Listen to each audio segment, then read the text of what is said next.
for all.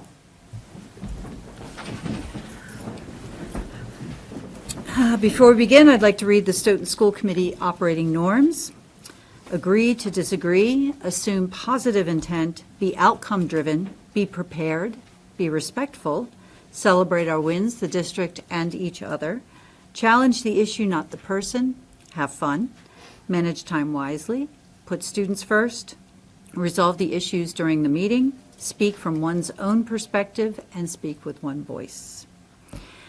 Can I have a motion to leave the open session for a public hearing on school choice? So moved. All right, that was made by Armando. Do I have a second? Second. Seconded by Jen Sears. Motion has been moved and seconded. Roll call vote. Aye. Aye. Aye. All right, motion carries 4-0. Public hearing on school choice is open at 6:31 p.m. So under Massachusetts general law, school districts must hold a public hearing and vote before June 1st if they intend to withdraw from the inter-district school choice program. The hearing ensures public participation regarding whether to accept non-resident students or close the district to new choice applicants for the following academic year. Under Robert's Rules of Order, a public hearing is not a standard meeting format, but rather a tool used within a regular or special meeting to gather information.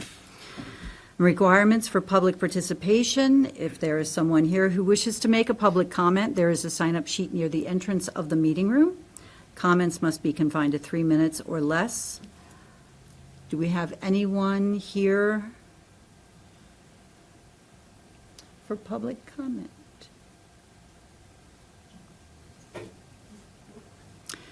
Should we leave it open? Nope, you don't have to. Okay, all right. We'll continue going in the event that someone comes or is a few minutes late, just to provide information to the public on what the issue is and why we are taking this vote and the implications for the district, if that's okay. And just a reminder, if someone does show up in the 11th hour, public hearing is not a discussion, debate, or dialogue between individuals in the school committee. It's an opportunity for a resident to express an opinion on a topic within the school committee's authority. Our job is to listen, although we can ask clarifying questions. Now I'd like to turn it over to Superintendent Baeta, who will provide an overview of school choice and provide his recommendation. Thank you, Madam Chair. Going back to the No Child Left Behind Act in Massachusetts, we've had this intra-district situation where districts under the law, Mass General Law, Chapter 76, subsection 12B, where each community can decide if it wants to be a choice district or not. As you know, I think many of you recall that I came from a choice district. In our particular situation, because of our continuing flux in enrollment and lack of facility space, I am recommending that for the 26-27 school year that we not be members of the school choice program as a public school district. Okay, thank you. Any questions from the school committee for Dr. Baeta?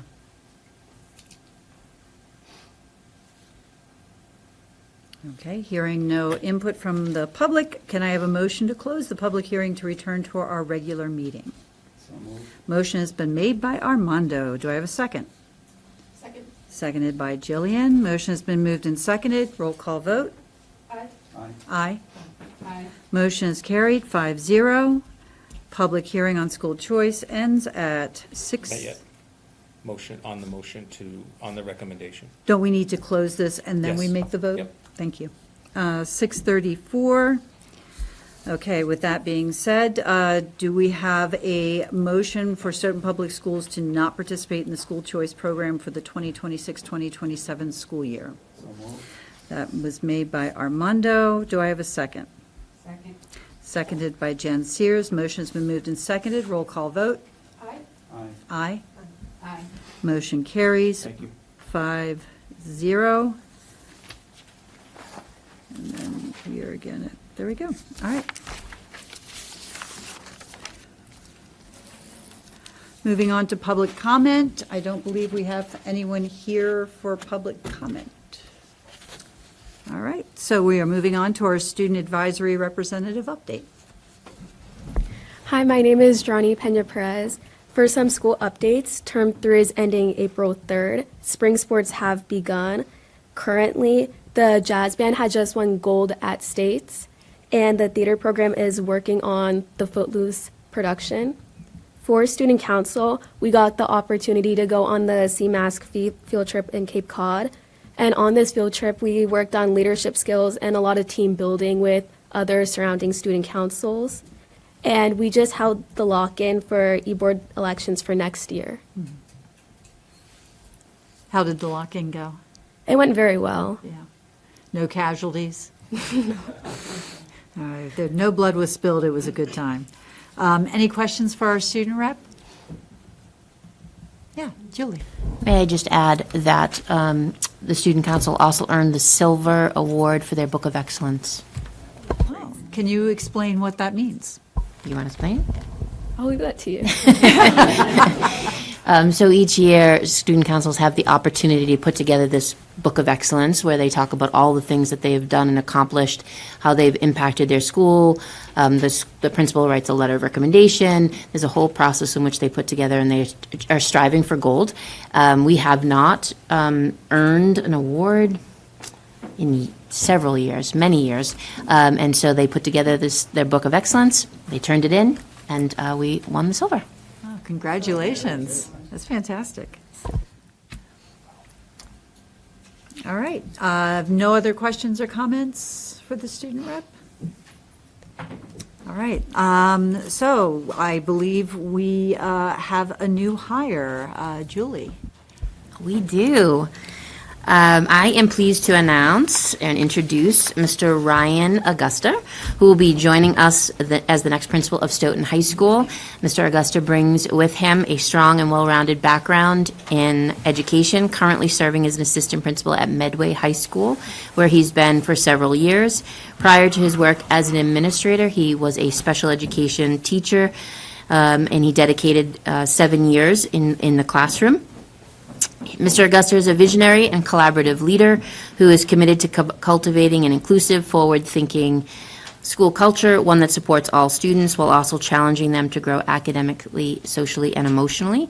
He is deeply passionate about building teacher capacity through meaningful professional development and reflective practice, and he strives to create environments where educators are empowered to innovate, grow, and support one another in service of student achievement. His leadership philosophy aligns closely with our district's commitment to inclusive and effective programming for all students. Throughout his career, Mr. Augusta has taken on key leadership roles, including chairing special education team meetings, serving on the school council, and contributing significantly to the development and implementation of RTI student support systems. For those at home, RTI is response to intervention. He also played an instrumental role in the selection and implementation of mathematics curriculum, demonstrating his commitment to high-quality instructional practices and data-informed decision-making. In addition to his professional experience, Mr. Augusta is currently pursuing his doctorate in educational law, something we have in common, and he is further strengthening his understanding of the legal and ethical responsibilities of school leadership. He brings both expertise and strong commitment to continuous learning. We are confident that Mr. Augusta's leadership and experience and vision will have a positive and lasting impact on Stoughton High School. Please join me in welcoming Mr. Augusta.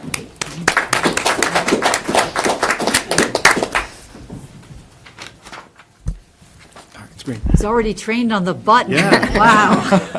I just want to say thank you so much for having me here tonight. I am incredibly honored, and I'm very much looking forward to serving as the next principal of Stoughton High School. My site visits, all my conversations thus far with everyone I've interacted with have been nothing but positive about the school. I'm really excited about this opportunity to continue the work that's happening, the amazing things that are happening, and also learn more about what is going on in the building, and just continue to build relationships and connect with folks. The pride in Stoughton and Stoughton High School in particular is incredible, and I'm really honored to be part of that. Great. Any questions, comments? Yes, Armando. What was the one thing that impressed you about Stoughton High School? There were a lot of things. For me, even before I applied to this job, did a lot of homework, and seeing Superintendent-elect Miller's tenure in the position, I would say that's uncommon in administrative roles these days in high schools in particular, and that spoke volumes about the culture and the positivity in the school environment. So that, as a starting off point, was something that really led me to learn more and continue this search, continue to jump into the search process. And then from there, honestly, the students during my site visit were incredible. The students giving me tours, they were so involved. I wish I were that involved when I was in high school. I was really impressed. But also just, every student I interacted with was really just excited to be at school and excited to say hello. And at that point, I was just one of 4 candidates visiting the building and having conversations. So just the student positivity and interactions were also just a real strong draw for me. Thank you. Yeah. I'm curious, with the site visits, were there any hard questions that the students lobbed your way? Not really. I appreciated their realistic perspectives. That was a long day, so there was a lot of talking on my end, so I might have forgotten that already. But nothing too incredibly. It was real conversation, and I appreciate that from students. I think that's the draw of my career, just connecting with kids and meeting them where they're at, and then supporting them to achieve what they are looking to achieve. Other questions or comments? Yes. I just want to not only thank Ryan, but all the candidates that came forward. I'd like to publicly thank the search team, which consisted of members of our staff, members, our parents, and our students were involved, as well as school committee representation. And then lastly, in the process, we had administrators involved.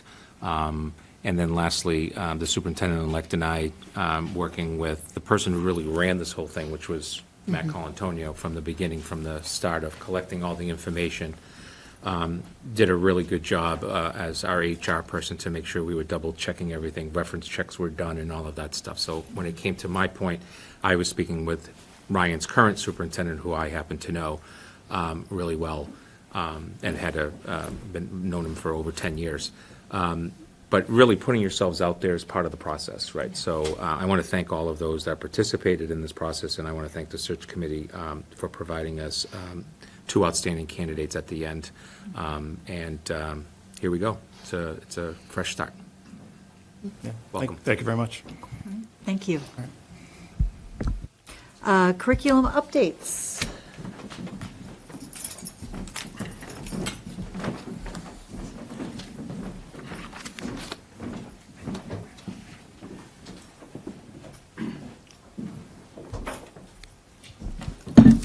Hi everyone, my name is Eileen Sprague and I am the pre-K through 8 Humanities Director this year. So I work with all 5 elementary schools and I am new to the middle school this year. So I'm learning what it's like to be a middle school student. I had an experience shadowing a 6th grade student about 2 weeks ago. So it was bringing back all sorts of memories for me because I also went to Stoughton Public Schools. So it was fun to kind of follow a student for the day and see what the middle school is all about. But we're here to kind of update you on some of the big initiatives that we've had this year that have been ongoing. And we're really proud of the work that we've been doing in the curriculum office. So for our celebration, we just finished our first of our authors series. So every year for the last 5 years, this is our 5th annual spring author series here in elementary world. And what that is, if you're not familiar with the author series, is that we bring in somewhere between 4, 5, 6 authors every year, usually on a Monday night in the spring. And students from all of our elementary schools and our middle school and high school are always welcome to join. The author gives a presentation, talks about the writing process and how they either illustrated their book or wrote their book. And then every student or every family goes home with a copy of the author's book. So that's a big part of the series, to build home libraries. So we try to have all sorts of authors and illustrators in diverse populations, different themes every year. So this year, with Brian kind of joining the elementary force and curriculum land, we added something to the author series. And I mean, we've only had one event this year so far, but I think it went really well. We added a STEM craftivity. So the first author's book really centered around community, kindness, and accepting everyone. So we made our craftivity for the first one be kindness rocks. So kids came in with their families. We had rocks available. They drew on the rocks and then they placed them either at their home or some of them chose to put them at the school as well. So I think that I'm hopeful that will draw more families in. We had about 75 attendees at our first author series. And just to give you a perspective, we've had anywhere from 10 people to 150 people. So I'm hopeful that this momentum will continue for the author series this year. So our next event will be on April 6th. And we have Linda Mullally Hunt coming. So if you're familiar with the book Fish in a Tree, it's a book about a child with dyslexia. She wrote that book. And then the book that we're giving away for families is called Wish in a Tree. It's a picture book version of the novel that she has written. So that's our first update. And then we're going to kind of bounce them back. This is Back going and forth. to keep me on task because I'll talk all night. I'm Brian Scanlon. I am now we're going to keep you on your toes, Joe, because I see that you have that up. Sorry. I'm the K-8 STEM director. I've been secondary for the last 6 years. This is my first foray into elementary.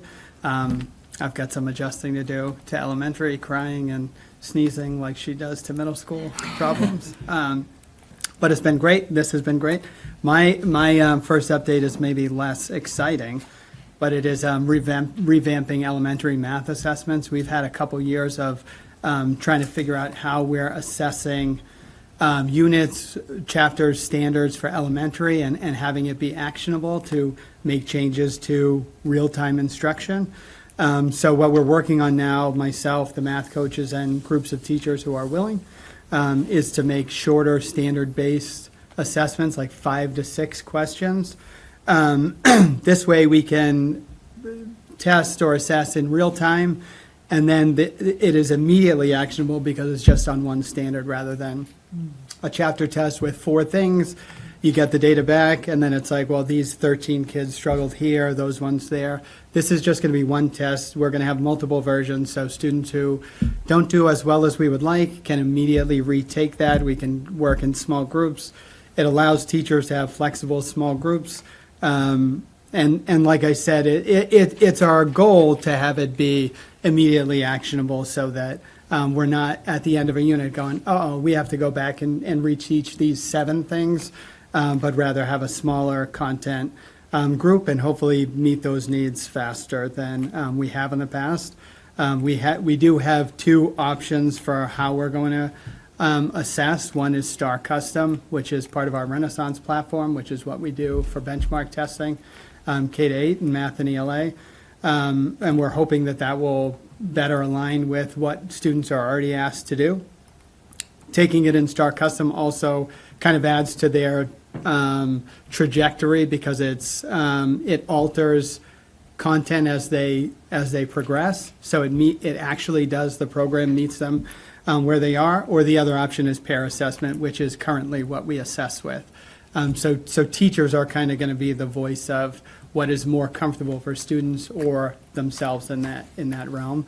But that's my exciting first update for next year against our author study and decorating rocks. Next, and feel free to jump in with any questions at any point in time, because again, both of us are chatty Cathys, so we'll just keep talking. Yeah. Yeah, go ahead. So the assessment, redesigning the elementary math assessment, is that an assessment that you created, or is that something that came from the Freckle Renaissance? We are creating those. We are pulling from, so we could use Freckle and pull questions from Freckle or Star Custom. We're trying to create these assessments based on one standard to meet the needs of students and align it with our Envisions curriculum.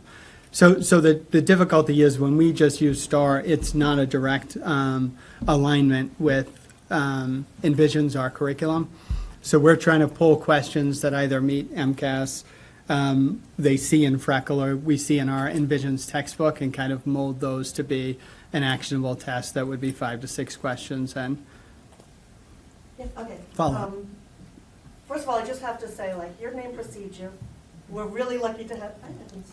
Oh, look at this. I know, right? Our new principal is actually better than me. All right, so I apologize to those who were listening and couldn't hear me. So first, I want to make sure the microphone's on when I said that your name precedes you. Yeah, well-known, students love you. Oh, thank you. So I appreciate I you gotta being come here. every week. I don't know you well enough, but I'm sure you're awesome. But the pencil behind the ear is just spot on.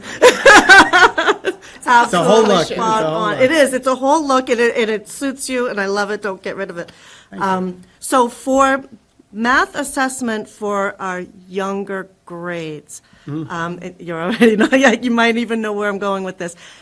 A lot of when we changed over to a different math system, the kids who are in like first, second, third can't read. Some of them can't read as well as others. That affects their math. So when you have students that can't read a word math problem, not only are they not going to do well on they're not going to do well on the math. So are you working with something there to try to see, is it really that they're weak? Is their assessment coming up weak in math because they can't read the question? Or, and then are they getting any help with this assessment? Like, are kids actually able to say, like, raise their hand and be like, hey, I don't understand what this question is? Yeah, so one, we've got to hang out more because everything you're saying is exactly what I'm thinking. Yes, so this is 3 to 8. Thank you. We're talking 3 to 8.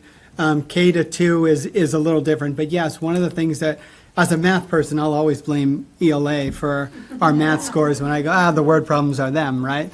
But no, so I'm glad you brought that up, because one of the things we're trying to do with these standards-based assessments is not have the complication of language be the barrier to success on the math portion. So we're trying to make them computational, really quick. There's not going to be open-ended questions. It's just not the design. Now, we'll find a way to get those in as assessments at different times. But for these standards-based ones, we just want to see mathematically what do these kids know. And so they will be a simplified version. We're not trying to be like, hey, we're preparing you for the MCAS with this standards-based test. It's just not the design. So they are going to be more accessible. And sometimes language like compute is a problem. We will work with students to be like, that means this. But there won't be word problems where we're unsure at the end whether it was the words or the math. That's great, because I think sometimes what I'm hoping might seem, and it's been a long time since I've had an elementary school child, but, when they get those report cards, and even in second and first grade, those kids know how they're measuring up on those report cards. Yeah. And when they know that their reading and comprehension skills aren't that strong, but their math skills are pretty good, and then in math, they're also not doing well. It's incredibly deflating Yeah. for these kids, and it sets them up right from the beginning, right from the word go. First grade, second grade, third grade, that school is not for them. They're just they can't succeed, Yeah. so I'm happy to hear that that's going to be different. I would love to know if that's going to somehow be reflected on report cards. If you're already saying yes? Yeah, so, and just to piggyback off of what Brian was saying as well, the current platforms that we do use for Math and STAR, they have an audio option, and we actually turn that audio option on for all students. So if they do want to hear the question aloud, right now it's currently available in English and Spanish, and then if we were to need to translate it, we'd have to take it outside the platform, but all students do have the audio option. So I do feel like that helps us look at the data with a different lens, besides saying, like, is it a literacy issue or is it a computation issue? So that kind of removes a little bit of that barrier. No, not all children take that option. They are kind of like shown how to do that. It will just come through their headphones as they're taking their assessment. So that is still something that we're working on, figuring out for the new assessments 3 through 8, how to continue with that accommodation for people who choose to take that. So that is one just piece of a lens that we are trying to separate out that data, because it does impact it. If they're not able to read the word problem, they're not going to be able to solve the word problem. It doesn't mean that they're not able to complete that skill in the mathematical sense. It would be interesting to me to see how that assessment works out when it's not so word-based. Yeah. And how that works into the students' confidence levels. So I might have other questions. I want to let you guys finish your your And presentation. I didn't answer your report card question, but we are revising report cards. Next year, a committee will be formed to look at the elementary report cards with the following year, rolling out new report There's going to cards. be a lot of parents happy about that. Yes, A lot of yes. parents And I happy think it will about look, I'm hoping it will look very different than our traditional report card right now, just because of the data and the availability of the resources that we have now in education. I think the last time the report card was revised, completely overhauled, we've changed little pieces of it, was 2018. So it's certainly due for a revision and to reflect all the data that we've been collecting now as well. So, I mean, our teachers are collecting data. We have our benchmarking system through STAR. We have EduClimber data. We almost have too much data that we're not using in the best, most effective way. So I think when we do the report card committee, that'll be a really big piece of looking at what data we're collecting that we can already use for report cards. So we're not adding more assessments to the Yeah. already overloaded students. And their And I don't know assessments. if have you had a chance to look at the new, we haven't had a chance as a group to really talk about it quite yet, but the new homework policy, and have you thought about how you might align these, all of this with it? Yeah, I mean, I looked at all the comments. I kind of like tuned into the student comments because I thought it would be interesting to see their lens. How many kids are like, no, I don't want any homework. And there were a lot of those, but there's also a lot of kids who do understand the value of homework and are asking just for consistency and transparency. So I think that's fair as well. So I haven't made it through all the comments yet. I have looked at the policy and took the survey myself. So I think there's an opportunity for real change and progress to really prepare our students for the world that they're entering because it's a whole different world now, and I'm sure it'll be different even, a month from now. Everything's just changing so quickly. So I think that we need to be flexible with that approach too. So I'm hoping that the new homework policy, whatever it's finalized, does have that flexibility to ensure that the policy will still stand true for students, teachers, families, administration, if there are kind of big changes in education, so. Armando? Yes, fun. I was wondering how much thought was given into making this fun. As we know, if you can make math fun, it's never a problem. Yeah. And students are bound to do it. And the other part of my question is computer-based. Any thoughts to computer-based and using particularly AI as an added supplement for students if they choose to go there? Sure. So actually, your comment or questions kind of segue into both of our next things. Like one part of the fun that I can talk to that we're trying to bring back more of is we've shifted our approach to kindergarten this year. We had a large meeting starting in April of last year, just kind of looking at how we're approaching play-based learning in the kindergarten classroom or how we're not approaching or how we weren't approaching play-based learning. I think it was done in pockets, but I think teachers also were looking for permission to just take a step back. I think it's no secret in years past that we've had kindergartners come in and they were really struggling to adjust to the setting of a school, whether that is because of COVID, whether it's because they have not been in a preschool, or whether they're just overwhelmed with the reality of like now I'm with 20 other humans and they're all in my space. So we had a meeting with our teachers and kind of co-created a reimagined kindergarten. That's kind of where we were coming at to really slow down the beginning start of the school year so that when they come to school, we're not just bombarding them and saying, let me assess you right away. We pushed assessments really towards November versus kind of before we were starting them right in September. And there's pros and cons to that. Some teachers love getting all the information right when they come in the door, so we have baseline. Some teachers appreciate the wait, but we said, let's all wait and see like what happens if we don't assess the kids. We let them come in. We have play-based centers. We're focusing in on storytelling, oral language, dramatic play, fine motor skills. All of that needs to be in a solid place before we can reach let's start into our phonics lessons and all of our academics.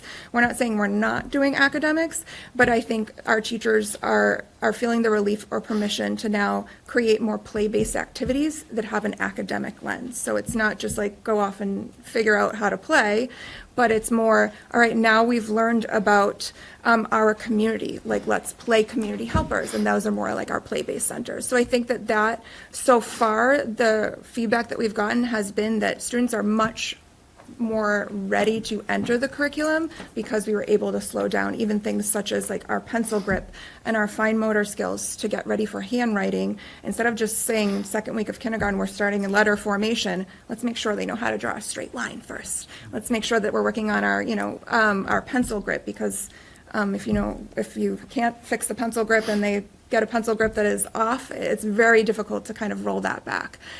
So we haven't collected all of our data because this is our first year doing it, but we're hoping May, June, we'll meet again with the team to then collect the data to see the impact that it has on learning. I know our teachers are a little nervous. I'm like, are we going to get through everything? But so far, we're almost heading into April, and the feedback from teachers has been, I'm able to move through the curriculum so much faster because more of my students are ready to enter the curriculum versus maybe the 2 or 3 that were ready in September, and they were just hitting everyone with the curriculum, and there's tears coming, and those are all the tears that Brian has talked about. So I think our kindergartners just overall are happier and excited to come to school, and if we can't get them excited to come to school, then in kindergarten, then what are we doing wrong? So I think that was kind of the lens that we wanted to approach in kindergarten, because everyone's like, kindergarten's the new first grade. There's a lot of pressure on kindergarten teachers, for sure, but how can we make sure that we're still meeting the expectations for kindergarten, but then also infusing what we know is best for kids, which is play-based learning. Thank you.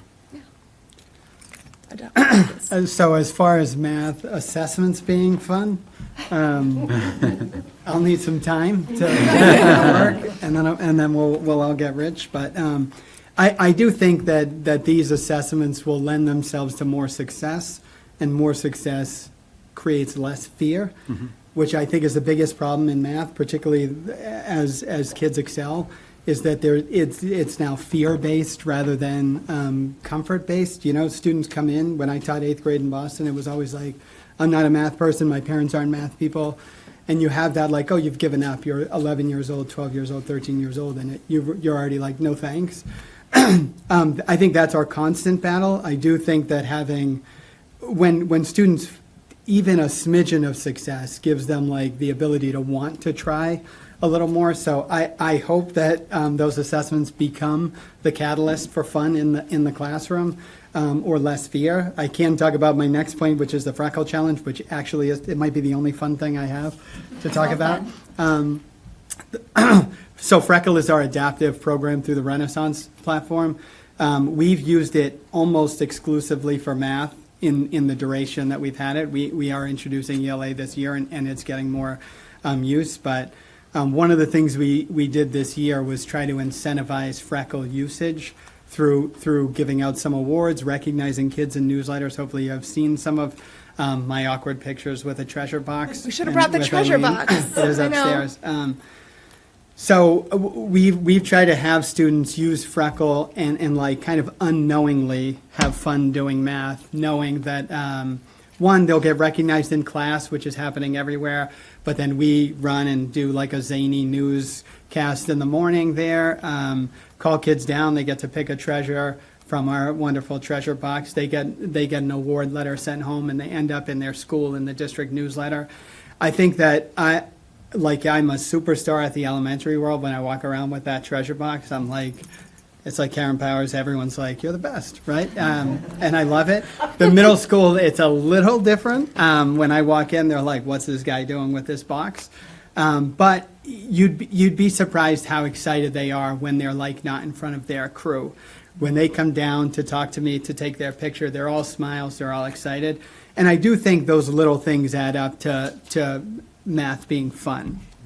I think it comes down to a little bit the educator in front of them to make it more attainable or whatever their version of fun is. But I do think we're trying to get math to be less daunting for students.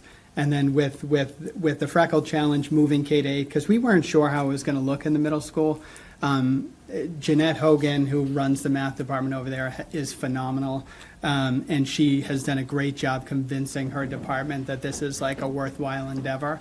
And they've all got on board really quickly. Students are excited. When I go there, all the teachers are saying that students are asking, like checking on their minutes, checking on their proficiency. So we look at growth, proficiency, and overall minutes, and those are the things we kind of talk to students about. So I would say that's the most fun thing happening in math right now. So I was looking up Freckle by Renaissance. And thank you. Jesus, what's wrong with me too? All right. So when I was looking up Freckle by Renaissance, it says that premium customers have access to focused skills practice, a unique practice mode to accelerate learning so that all students achieve grade level proficiency. Do we have the premium? We do have premium. We're premium here. Okay, that's awesome. Can we get a price on that? On what premium is and how much we pay for this? Thank you. No, that's great news. Yeah, and they've also added, I'll throw in, they've added a connection through that program with Envisions, which is our K-5 curriculum. So now teachers have the ability to see in real time where it aligns to the actual curriculum, rather than, every math teacher can get a standard and align it themselves, but this makes the connection for them part of the premium package. Yeah, so it's, And the other unique thing about that is, speaking to Armando, your point about AI is because of all the data that we're collecting, that new feature that Brian's speaking about actually groups the kids by the standards too. So I can look up the Envisions topic that I'm about to head in. I can see who has prerequisite skills and is ready to enter the unit without any sort of remediation. I know the kids who are going to need some acceleration in a little maybe small group before we enter it and what skills I need to backfill. So that has been supercharged the planning process, and then also which kids need enrichment. Then it also goes a step further and says, oh, these kids need enrichment or remediation, or they're ready to enter it. Here's a few lessons that you could assign to them if you're not pulling them in a small group through Freckle. So all of the data is talking to each other through our STAR and our EduClimber platform, which I think is now becoming so helpful. Now that we're comfortable with those platforms, or we're getting more comfortable with those platforms, as they add in more features, our teachers are able to kind of cut time down on looking through the weeds of the data and really using the data to then plan their instruction the next day or the Very next good. period. So I Love think it. the live data is huge. Love it. The next thing I have to talk about is early literacy. So 2 of our schools this year, we currently, at all of our schools, we previously used Foundations, which is our foundational skills program for phonics, phonemic awareness, spelling and coding, all of the good stuff that happens K through 3. We are piloting a new program this year called UFly, which comes from the University of Florida, and it is one of the programs that has been able to produce student impact data that has been positive, in the sense that a lot of other curriculums that are coming out, they're saying we think it might do great things, but we don't have any student data for you to back that up. So it's evidence-based, but it is not data-based, and it doesn't have the student impact yet. So UFly is one of those programs that does have the student impact data. So 2 of our schools, the Gibbons and the Wilkins, have been piloting that. And one benefit that we've already seen is that our students are making stronger growth. So the data that's coming out of those classrooms just from 2 marking periods, or 2 of our benchmarking periods, have shown stronger gains than some of our classrooms that are using Foundations. And that there's a whole variety of factors that could go into that. So I'm not going to get too excited too soon. But the data has been positive. And I think the other thing, just to note about why we're considering trying this, is because the UFly program, it is explicit, it's systematic, it meets all of the criteria for evidence-based programs, it's highly engaging, but it's also a program that teachers who are new can jump in and learn fairly quickly. Foundations, it's like a 4-week-long training process just to get up and running, and we just don't have that time. And we do have new teachers, and they do have 5 or 6 other curriculums to learn. So what can we solidify and get routines in that students are enjoying? The engagement is high, and it cuts down on instructional time in the sense that everything can be done in 30 minutes versus 45 to 60 minutes. And we're still hitting all of the things that we need to hit in an explicit and systematic way. So that has been encouraging. The teachers who are using it, I think I included some of the teacher quotes in the notes that I sent for the minutes, but the students are making faster progress. They're more sustained throughout the lesson. The other thing that we're doing is our multilingual department is also using the same language and the same curriculum. Our SPED teachers are now starting to pick up the UFly curriculum. So if I'm on a Concept 11 and then I'm going to see my multilingual teacher also knows that I'm on Concept 11. They might even be able to do Concept 12 with me, and then when I circle back to the classroom, now I can do Concept 13. So the progression is much more tightened and aligned between all of our different departments, instead of all kind of like working in different directions to teach the same skills. So I think that that has been helpful, and it's clear routines. So although Foundations puts a lot of fun in the phonics, what we're finding is that our kids just want routines. They want to know what's expected of them. They want to know what's coming next, especially for that sustained 30 minutes that we're asking them to sustain. So I think that that has been a positive outcome. So are we going to put this in the other 3 elementary schools? I'm hoping if the data continues in the direction, to trend in the direction that I'm seeing, that will be certainly something that we're going to look at for the other schools. Right now, again, we only have 2 benchmarking data points, so I'd like to get the 3rd. But I will say that one of the reasons why it has been successful in the other 2 schools is that those 2 schools are working with one of our coaches, so our literacy coaches are helping to implement that program. So working side by side with that teacher to support those routines and make sure that they're very tight, because if you kind of stray from the routine of the curriculum or the particular section that you're doing in that curriculum, then that's when it just starts dragging and extending, and that's when you start losing the kids. So the routines are so important. So having that co-teacher and that coach in there to then get that up and running has been helpful. Yes. I think I was reading in here, I read it a couple of days ago, but that there are systems in place for the multi-language learners, for the special education, and those on IEPs. But what about, I know, like, recently, within the past few years, low-income students have been kind of grouped in with the Chapter 70 type of funding because they have inequalities that their peers don't have. So I'm wondering if any extra or special or just a thought process towards the students, if they've even been identified, because we do have low-income students not on IEPs, not multi-language learners.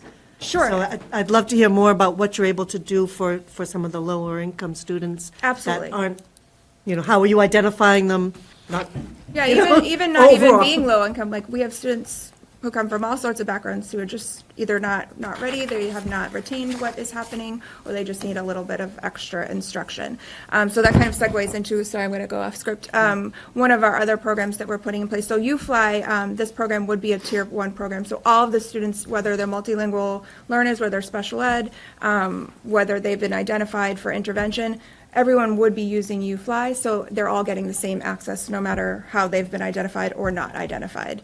But then the other layer of support that we do have is we are using Title I funding to have our interventionists trained in Orton-Gillingham, which is a premier program for teaching explicit phonics and phonemic awareness and all early literacy foundational skills. So our interventionists now have been trained in Orton-Gillingham Plus, which is their kind of K through 3 curriculum, but then we've also sent them now to phonemic awareness training or phonological awareness training, which covers the skills, the pre-reading skills, so typically preschool, early literacy in preschool up through kindergarten and first grade into second grade, and then also on the other end, morphology training, which then enters into the more complex skills that the kids need, 4th, 5th grade and beyond. So now with our interventionists kind of trained in the whole suite, I mean, we could have a 5th grader who needs backfilled skills from preschool. So now that they have all of those tools and the training available to them, they really are able to pinpoint those particular students who just need a little bit of extra support in the tier 2 setting, which is like a double dose of the instruction that's happening in the classroom. So with the ability to do that, then those students are able to kind of get back to their typically scheduled programming for the day, so that we're not also pulling them from the tier 1 classroom that often. So I know our elementary schools all now have WIN blocks, which stands for What I Need block, and that's typically the time of day that the instruction is taking place. So STEM students might be getting enrichment work during that time. Some students are getting intervention work during that time to backfill skills that are either lagging skills or they're still striving for certain skills, and that's really the time that they were able to target that, so that they're still getting the grade level instruction, but if they're missing something from a previous grade or a previous skill, we can backfill it and catch them up sooner.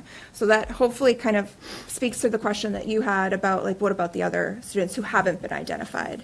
Now, of course, there's we always love more interventionists, but I think a strong piece of what we're doing right now is improving our Tier 1 instruction too, because sometimes if you're not improving the Tier 1 instruction, then you're going to have more students who are falling into intervention. So if we can balance, we're always going to need some intervention, but improving that Tier 1 classroom general education is really how you solidify, so you're not getting too many referrals into special education and too many referrals into intervention. Sounds like that's going to make a lot of progress to level setting students, to bring them all up to speed to the same, at least the same basic level, I while hope so. providing more individualized instructional approaches. Absolutely. And again, our interventionists, I went through the training with them. It is top-notch training. And we also now have the access to the curricular materials for Orton and Gillingham. So I think that our interventionists, this is obviously the first year of the program. It'll only get stronger as we go, between the supports that we put in place through instructional coaching and literacy coaches and math coaches to support our Tier 1 instruction and improving that, and then the supports that we're now putting in place for our students who have been identified through MTSS for Tier 2 or Tier 3. I'm hoping it all comes together. It is coming together. It just takes time. By year 3, we're going to nail it. But this first year, it has been focused on training the staff to do so and retaining the staff. Because once you train them, we want to keep them. Right. So I think we put a good plan in place for them, that they know that this training is valuable, and not many districts will provide that training for interventionists. Kind of like, good luck. So having that confidence that the district is supporting them is huge for teachers. Especially with literacy specialists coupled with it. Absolutely. Armando? Yes, I'm looking for estimates. First, how long does it take to see issues and readjust? And the second of it, when will Mr. Augusta see a wave of improvement going into the high school? So seeing improvements and adjust, just to ask a follow-up, are you just talking about an individual student? Like when No, will we no, know? just the curriculum itself. Oh, the curriculum itself. So if you ask experts in the field, they say anywhere between 3 and 6 years to see the effect of an implementation. Some lean on the six and up. Some say you might see an uptick within a 1-year process. I think it all depends on either the fidelity to the program or the integrity to the program, how you're framing it with educators, if you're going to see progress sooner or later. And it comes with accountability. It comes with check-ins. It comes with educators feeling comfortable to speak up if they are not understanding something, so that you can support them in that implementation instead of just saying, oh, yeah, I'm going to do this, and then, hide it away. So I think that kind of speaks to the fact that we're supporting our teachers, our interventionists in this training, so that they feel confident and know what they're doing, so that then we see the improvement with the students. And the systematic, explicit instruction piece of the program that we're using, not only with UFly, but also with the Orton Gillingham, that is going to move the needle for the students, because we can, reframe things 10, 15 times, but if they're not going to get that explicit instruction at the beginning, saying this is what it is, I'm going to give the terminology, the definition, I'm going to show you, I'm going to do it with you, then we are going to do something together to kind of practice the skill, and then you're going to go do it on your own, the gradual release of responsibility. So you're going to watch me do it first because I already know how to do it. We're going to do it together. We're going to practice together until you're comfortable, and then I want to watch you do it. So that gradual release is built into both of those programs. So I think that has been missing from some of our instruction, and I think there's a place for not the gradual release in other areas of instruction, but when we're talking foundational literacy skills, we can't beat around the bush and say what do you think that sound is? No, we're just going to tell you what the sound is, and we're going to tell you why it makes that sound, and then we're going to show you how you're going to use that sound, whether you're encoding or decoding, whether you're reading or you're spelling. So to answer the other half of your question, when are we going to see that at the high school? I think the last 2 years in elementary, our data has been getting stronger and stronger. I think we've seen that improvement at the elementary school. I think we're still working on the trajectory to make sure that continued improvement carries through the middle school and then up into the high school. There certainly have been gaps that we've identified, and now we're putting in place in the elementary school, but that will take time for that to carry on through the middle school. So I can't promise the miracle by next year, but I am confident that the data that is coming out of the elementary level, just because I'm more comfortable there right now, as I'm working my way into the middle school, I know that the data coming in is stronger than it has been in the past. There's still certainly kids who need intervention and need skills backfilled for them, but what we've been seeing previous years with the systematic and the phonics being added and our phonemic awareness, our students are learning to absorb and read a lot faster, so. Thank you. I lost where we were. I'm up. So the next thing I just wanted to touch on briefly is our Sci-Sci partnership with fifth grade science. Sci-Sci is science by scientists. So right now, every fifth grade student bi-weekly has two scientists come in and do a hands-on, interactive, standards-aligned lesson. We worked with Sci-Sci to either develop these lessons, they have some canned ones, but really to meet the needs of our curriculum. So we use Mystery Science as our curriculum. And so we went through, I worked with a couple teachers over the summer, and we aligned those so that every 2 weeks, it's not just which would be great as well, just a random fun science lesson, but it should align pretty closely with where students actually are at that time in Mystery Science. It also gives a defined 45-minute hands-on lesson with materials that we probably wouldn't have access to, like dry ice, things like that. We have a ton of materials for science, but some things we just don't touch because teachers are uncomfortable. There's also 2 adults in the room, plus the teacher, plus Eileen and I are probably in the background taking pictures. But what we've seen is one, like the obvious enthusiasm for students doing hands-on things that they wouldn't get to do, interacting with scientists who are not scientists, like they used to be scientists, they are actively scientists, so they come in, they do a science spotlight, they talk about what they do, how it connects to their actual life. They try to showcase another scientist, generally that looks like our population, which is nice.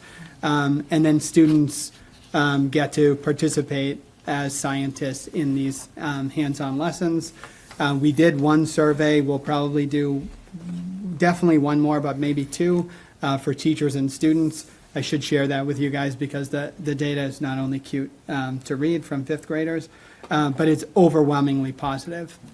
With we asked them, like, how excited were you about science before and now? There's like a drastic change and more excited now. They look forward to Sci-Sci.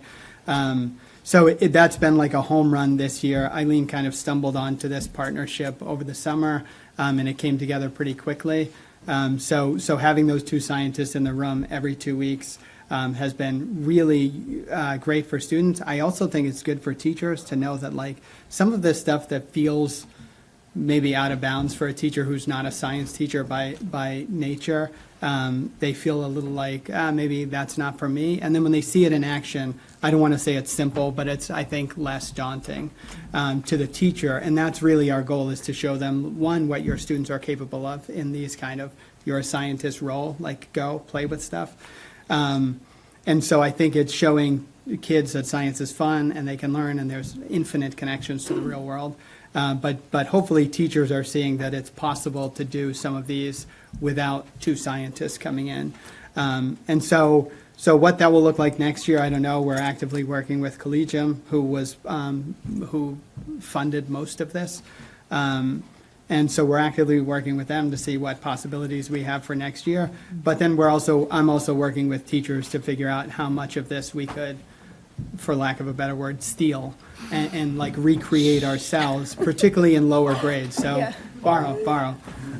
It's for the kids. So in 5th grade, if we got Sci-Sci again, great. But I want to look at like 3rd and 4th grade, how we could replicate the idea of every 2 weeks we're going to be scientists for this amount of time. So I am working with building principals and teachers on that. And I will share with you the data from 5th grade. It is pretty cute. I got a good chuckle out of some of them. As the old joke goes, the kleptomaniac said to the judge, "Well, I do steal, Your Honor, but only from the best." There you go. Yeah, one of the things I really love about this is that I work on the other end of college and career training, workforce readiness, career preparation, and students are much more likely to go into jobs that they've been exposed to which has been a major issue with the STEM field. And it's one of the reasons why we have not broken the diversity or really increased the pipeline into those jobs. So having a scientist, especially someone who maybe looks like them, in front of them on a regular basis reinforces, oh, I could do this too. So I'll be really curious to see what happens at the high school level when they start, thinking about what that major might be or where they might go to college, and wondering if we see an increase. I know that, 20 years ago was a major push for STEM in Massachusetts, and I don't think it really went anywhere. There's a lot of effort, a lot of money spent, a ton of meetings, but it did not increase the pipeline of STEM workforce. The interesting thing, to kind of speak to that, is I was in one of the lessons where they were dissecting worms, not for me, but the educator from SciSci, who's not a trained teacher at all, and I thought it was really interesting to watch her, because I'm in the classrooms all day, so I'm always watching for teacher moves. She didn't have that many teacher moves, but it was fine. Like, someone asked about a vocabulary word, and I'm going to forget the word right now, but she just explained it so nonchalantly, and the whole time I was thinking, I would have stopped and spent 15 minutes, or previewed too much. Sometimes you're just going to tell them the word and what it means, and then go with it, and the kids were fine. They just moved on, so that was interesting, but she also was talking about, so they were studying, the earthworms and dirt, and just happened to be the lesson that this particular science was in, but her actual job is to I don't know what She's type. like a geologist. The type she studies soil. So she was talking to the kids about what she does every day, and they were fascinated by it. I think she could have paused the whole lesson and just talked about what she does on a daily basis and the research that she's doing. So that, I hope, will inspire kids as well. This is off script, but we also just started a partnership with Curry College to try to increase students' awareness of the colleges that are around here. So our 5th grade did a academy over April break, kind of like a camp style at Curry College last year. The South School also went on a field trip there last year. So based off of those 2 experiences, we partnered with Curry to then create this experience at all 5 elementary schools, and all of the 5th graders across the district are going to Curry College and experiencing a STEM class. They're working with the education department there, who has a very diverse education preparation program of students that we're hoping then might come and back and teach in Stoughton somehow. So they're benefiting because they're getting to work with students. Our students are benefiting because they're getting to work with pre-service teachers. And then they're also getting to be on a college campus. So show them the esports lounge, and we've got half of them hooked. The first trip, one of the 5th graders getting back on the bus, I always use this quote because it's just so powerful. He said, he's like, I never thought I saw myself going to college until I came here. And they're seeing all of the college atmosphere. The campus is beautiful.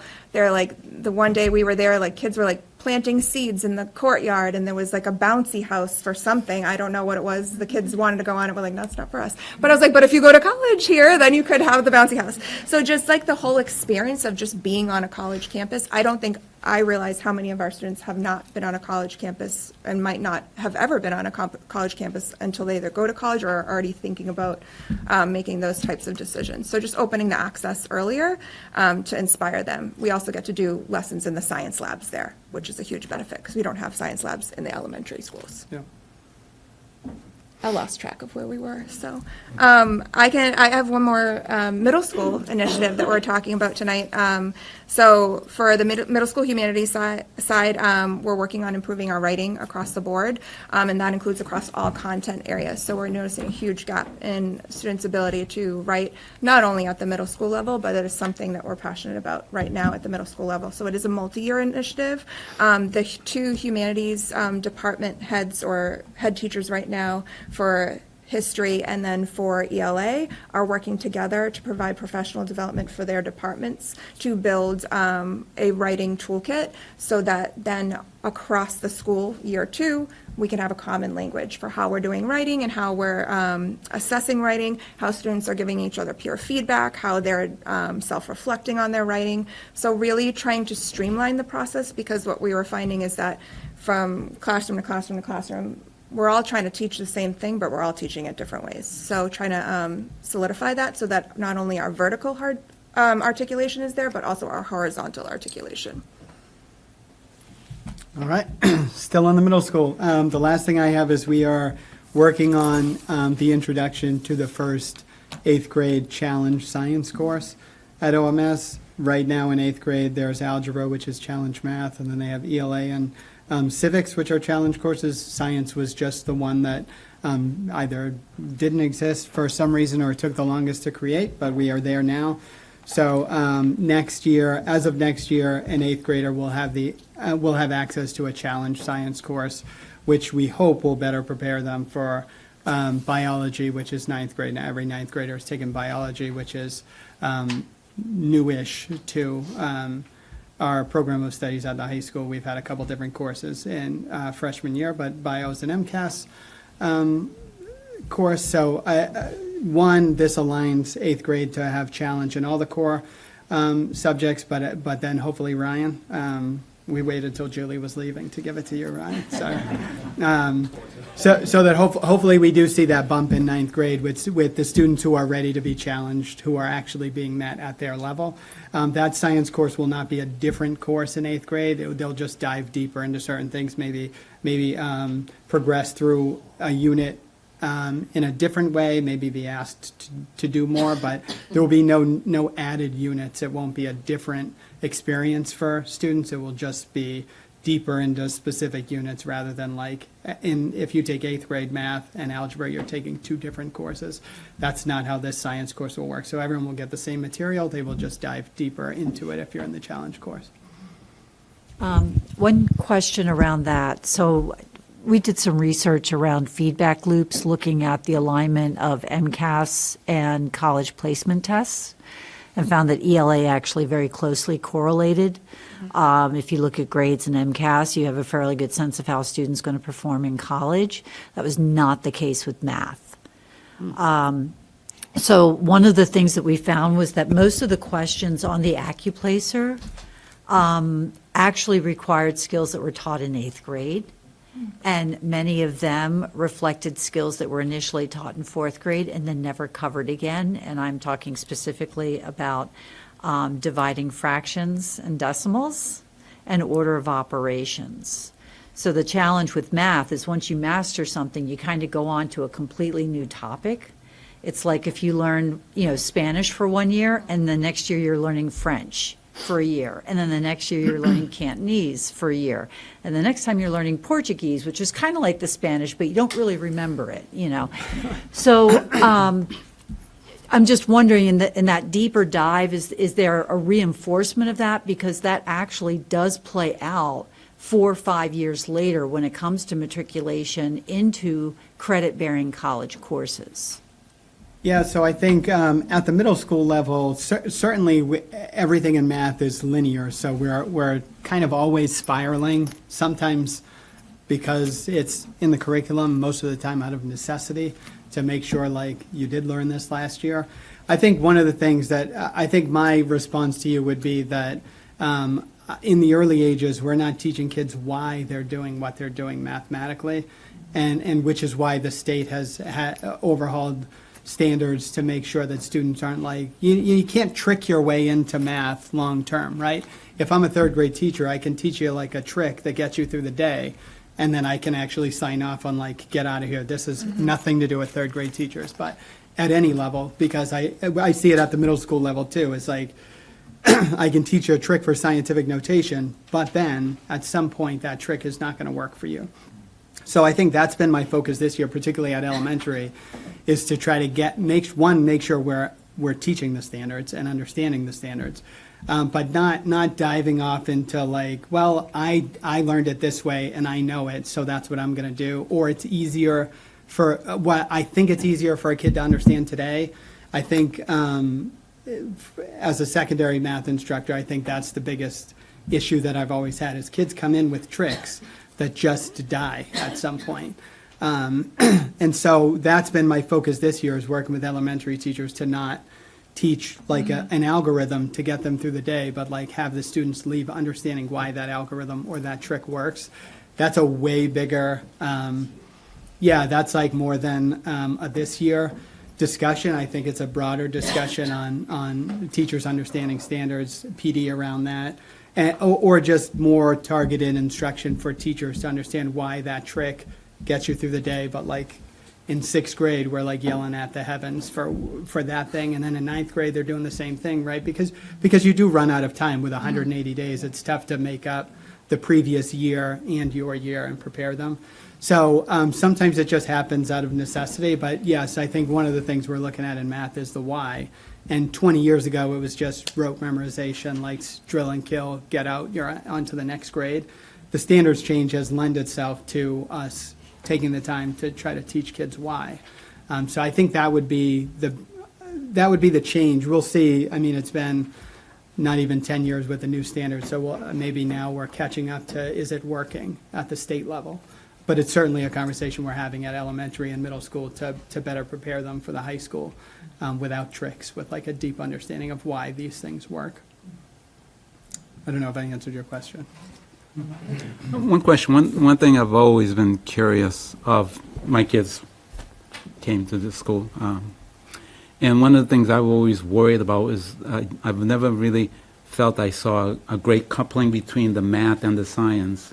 And I always thought there should be some effort in coupling them such that you're learning equations, physics, for example, in your math classes. So when you go to physics, you already have the tool. Yeah. Now you can spend the time understanding the science and not worrying about trying to learn the tool and the science at the same time.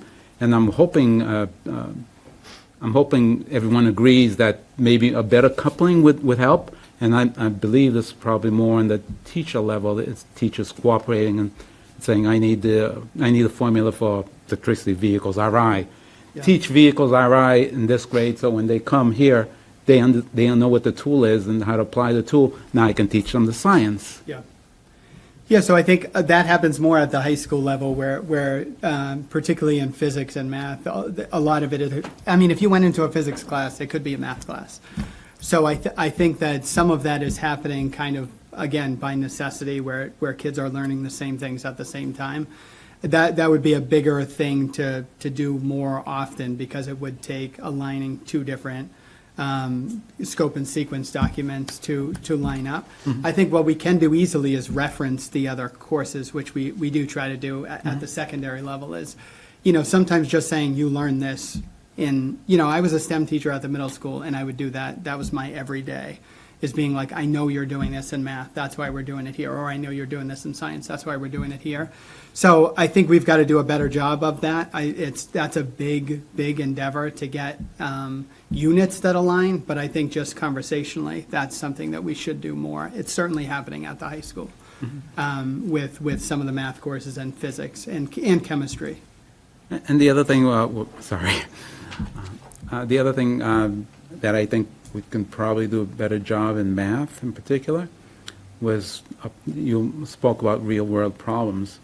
And one of the things that for my kids, I never really felt they were getting math problems. They were just, here's the math problem, solve it. Here's the math problem, solve it. How does it relate to the real world? I mean, simple things like putting a ladder against the building because you have to paint the window trim. Yeah. And what the safety angle is, I don't know, 45, 50 degrees, I don't know what it is. Yeah. How long does your ladder have to be to reach the window? That's a real-world problem, which kids will look at every house from now on and just say, gee, I think that needs a 40-foot ladder or a 20-foot ladder. And I think that helps understand or bring some fun or some value to the math. Otherwise, solve this problem, and which gets nowhere is really pain, and in my opinion, and it just doesn't show any practicality. Even on social media, so many adults would argue, I took algebra for all those years, it has no use.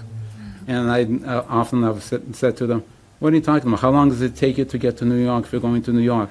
And they'll tell me, and the thing is, you've just completed a math problem. You just don't understand, but that's the math that taught you. And you're solving it using the math problem, you just didn't make the connection because no one made it for you. And I think one of the things that Stoughton, all schools, can do a better job, something as simple as not even algebra, in the bookshelf behind you. It's 3 feet wide, the books are 1 inch thick. Yeah. How many books can I get in that shelf? And actually have a shelf and some books that they can try it on after they've solved the problem. That makes it a lot of fun and so on. And maybe it takes too much time, and I'm not an educator, But I always see that some of the simple things that relates real world to real problems, and when they do these problems, they can actually go out and test it out. Yeah. Well, my calculation was 30 books. Let's go try it and see who got the problem right, or where did the problem go wrong, and readjust the problem and so on. Yeah, I mean, I agree completely, and I think, unfortunately, that happens more at the elementary level just because of the structure of how they learn. And then when you get to the secondary level, it's more like this. It's kids sitting down. We're not like playing with books on shelves, although we could and maybe should. But yeah, certainly everything in STEM, we're trying as best we can to make a real world connection, but not only just a real world connection, like if you're a carpenter, you're going to do this, because then half the kids are like, not me.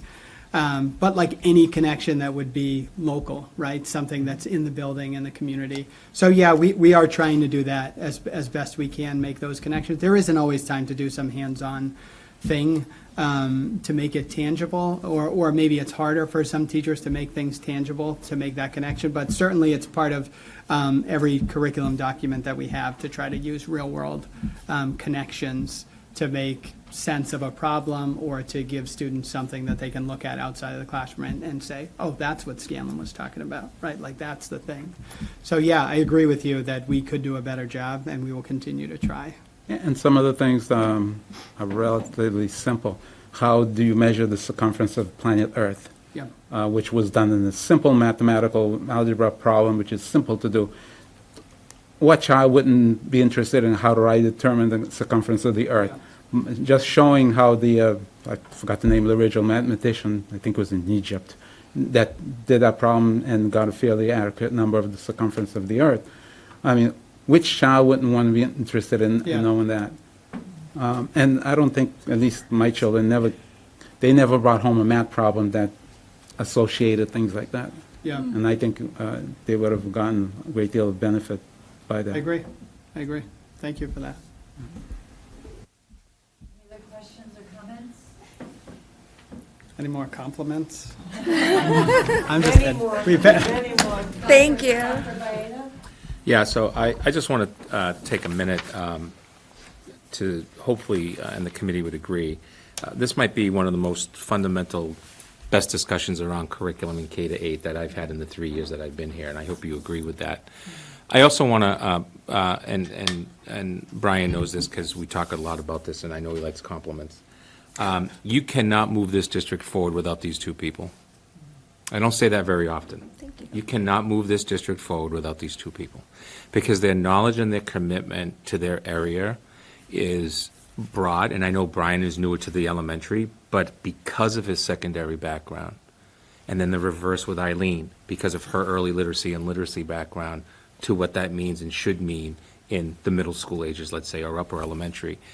That's the core, and I hope that the committee and that we continue to fundamentally continue to have these conversations at this level. I mean, yes, it's been the last whatever amount of minutes, it's been 45 minutes or so, but it's a little bit of a wow factor to know all of these things that we're trying to do to get better, and also your questions and your points that many of you made tonight. But if you want to improve, and I can tell you, I've been around for 17 years doing this, I don't say this very often, these are two quality people in order for us to continue to improve our district. And I thank them, I want to publicly thank them for the work that they're doing in the background, because I think it's really important for our staff to know that these are two resource people for our staff. They're not our get-you people, right? They're not there to catch our staff. You know, they're there to say, have you tried this? Are you willing to try this? And here's the resource for it. I mean, the idea, I'm not a science guy, but the idea of being in elementary school and having a scientist be in my classroom every other week, that's pretty powerful. And it makes a connection to maybe why kids in today's world have such a connection to STEM. The last part of this is, as you work in the future on all of this, you're opening a new elementary school that's going to have a STEM lab. So what we have to think of is we have to think about our delivery of services across the elementary grades. Although one building is new and we're building a STEM lab, what does the STEM lab look at the Gibbons, the Daw, the Hanson, in terms of K-5 education, STEM education? Because that's part of this new building, is if you look at the educational plan, we have a STEM area and it's going to be brand new, but that doesn't mean we can't create the same thing in maybe an older classroom, but with all the different gadgets and stuff that we need to be able to do that. So thank you both. Well done. Thank you. Thank you, guys. Moving on to FY27 budget update, Dr. Baeta. Yeah, thank you. Tomorrow evening, you have before you a copy of the agenda for the Finance Committee. We're on at 7 o'clock. I do have prepared statements that I've been working on, which I will talk about the SOA and the Chapter 70 situation of the Commonwealth that we're in. I have a 5-year marker of the impact to Stoughton and what this year's negative impact is for the first time. Of course, I will also be talking about the enrollment issue that I feel is really important for our public to know around the, quote, declining enrollment because of the shelter situation and how it works. And then I will move from that into what is the actual impact for Stoughton Public Schools? What does $3 million shortfall really look like? I'm not going to get into details of positions and all of that, but I am going to talk about what our priorities will be as a recommendation to the committee based on what the final number is, because at the end of the day, you vote that final number and you take the recommendations of how we're going to get to that number based on layoffs or other cuts that we have to consider, or fees. You actually have an example of that in tonight's meeting. I just gave it to you for information. I also want to briefly mention that we have our capital plan already moved forward through you. We'll bring that up as well, and we'll talk any line items that they have about the budget. As a little bit of point of information, the school department and town department capital items are both within the annual town meeting and the special town meeting. It's been broken up into 2 categories. So we have some of our capital in the special, we have some of our capital in the annual. The town meeting, the town side has the same thing. Just wanted you to know that, so when you see the 2 different things on the handout that I gave you. There's a recommendation to deposit into the Special Education Stabilization Fund potentially another $500,000. That would bring that account to $1 million. That is a huge potential for us, because I'm telling you in the near future, you're going to have to dig into that stabilization account. So the higher you can get it, the better. And then lastly, I just want to bring this up for discussion, and not necessarily tonight because it's really not under our control. The Dennison Athletic Field renovations. So the Dennison Field renovations are the fields that are behind the OMS and to the side of the high school. Those are under the operation of the town of Stoughton. They are not under the operation of the school department. And there's a request to spend a pretty significant amount of money in some upgrades. And I just want to go on the record from the school perspective, just from the school perspective. We're going to be going after a middle school in not too long. Not too long from now, you're going after a middle school. And so where's that middle school going to be built? There's only one site where it can be built, and that's where those fields are. The Dennisons, the Dennison complex. I'm sorry, I just want to make sure, because this is going to be a hot topic. So the Dennison Fields, you're going to have to correct me if I'm wrong. Sure. That includes the varsity baseball field. Yep. The 4 softball fields that are in between the the Wilkins School. Yes. And the middle school. You're accurate. Does it also include the JV baseball field? I don't know that. I don't have the plan. I haven't seen the plans for what the impact is. I've just seen the article that says they're going to be doing upgrades to it. I don't know the details Does the of the plan. Dennison Fields include the JV baseball? It's also the flag football field. I believe it does. That's the field next to the OMS. Right, I believe it does, but I'll have to get back to you because I haven't seen the actual plan of what the renovations are. My concern is just that the school committee just have that knowledge so that 10 years from now, you're not blamed for why did we spend X number of dollars on these fields and then 10 years later, we're trying to build a school there. What would happen on an OMS project, by the way, more than likely, if you got those lands, those fields, is the middle school would be built there, and then you'd be building new fields on where the actual building currently is. That's typically what happens, where the building currently is. Okay. Sorry, I need to ask this one more time. So you're thinking if we do build, when we build a new middle school, it will be built where? Near the high school. Near the high school? So those Dennison fields would have an impact. Okay, so you're not talking about the field, the JV baseball field, you're talking about the varsity baseball field? It would depend on what type of a building you build. More than likely, it's a 3-story building like the high school, because lately the MSBA projects have been going up, because going this way takes up a lot more space, and if you want to add fields and parking lots and everything else, and we don't know what that architectural design is going to look like 10 years Right. from now, or whenever the time is. My point is for your information, for you to have, that there is an article to spend money there, and we should just simply have that discussion that could be something that comes back later, and I don't think that the school department should be, hey, we're building a brand-new school on, hey, we just spent X number of dollars on those fields 10 years ago. That's my only intent. Okay, thank Okay? you. Yep. And. Dr. Byetta? Yes. So I see this as a red flag or a heads up to whoever's pushing the improvement of those fields, and probably in the form of a letter, perhaps from Chris, or from you, there's a possibility in the future we might want those fields.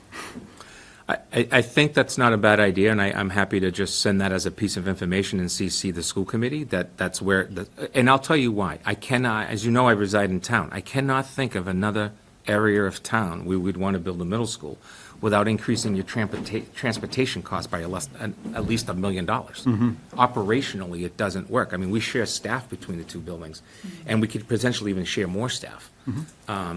But I just think we need to put it out there. I'm not Right. suggesting you vote no, yes, or anything else. I'm just saying, as a piece of information, Right. the committee somebody could come back and say 10 years from now, well, the committee at that time did say, hey, that's more than likely where the middle school would be asked to be built. Because there really is no other lot in town that I can think of, unless there's something I don't know about, that is physically that close. Because if you move the middle school from the high school, your operational budget will become significantly increased. Just to let you know. So, yeah, I'm happy to put together a general letter that just says, here's just a topic for you to know about. Sounds good to me. So I would not want to discourage No, informational. improvements to the Dennison Field because they've been in need of fixing for a very long time. And so I don't want to discourage that in the least. And we don't know where a new middle school would go. Like, it could go next to where the JV baseball field is, or it could go on the varsity baseball field, or it could go on it could come up in 5 years, or it could come up in 12 years. I mean, we don't know, so I wouldn't want my name on something as a school committee member that says, we probably shouldn't do much with the Dennison Fields because we're not so sure that we're going to need it at some point, sometime, somewhere. It's my understanding, don't- I don't have it in front of me tonight, Ms. Powers, but it's my understanding that it's in excess of $650,000 of work that's being recommended. And it's coming, I believe, from probably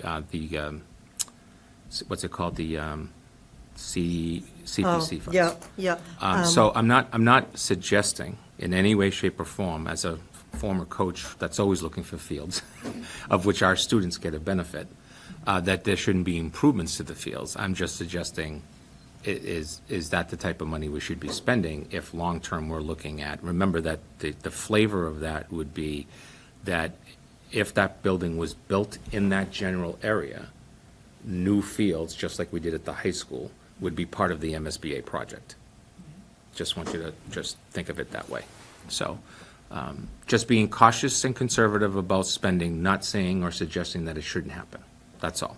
I just think it's important that when people talk about it 10 years from now, that people have said, well, we did spend money there, but, oh, by the way, we're also getting new fields now, everybody's happy. That's fine. That's the only intent. I'm sorry, can you just give me an idea of what it is that, I don't know, did you want him to say, is that what Yeah, you're just- recommending? What do you want him to say on our behalf? Simple. The area around the OMS school will most likely be a location for a new school, period.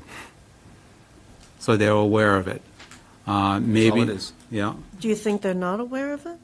I doubt it. They could be, but I doubt it.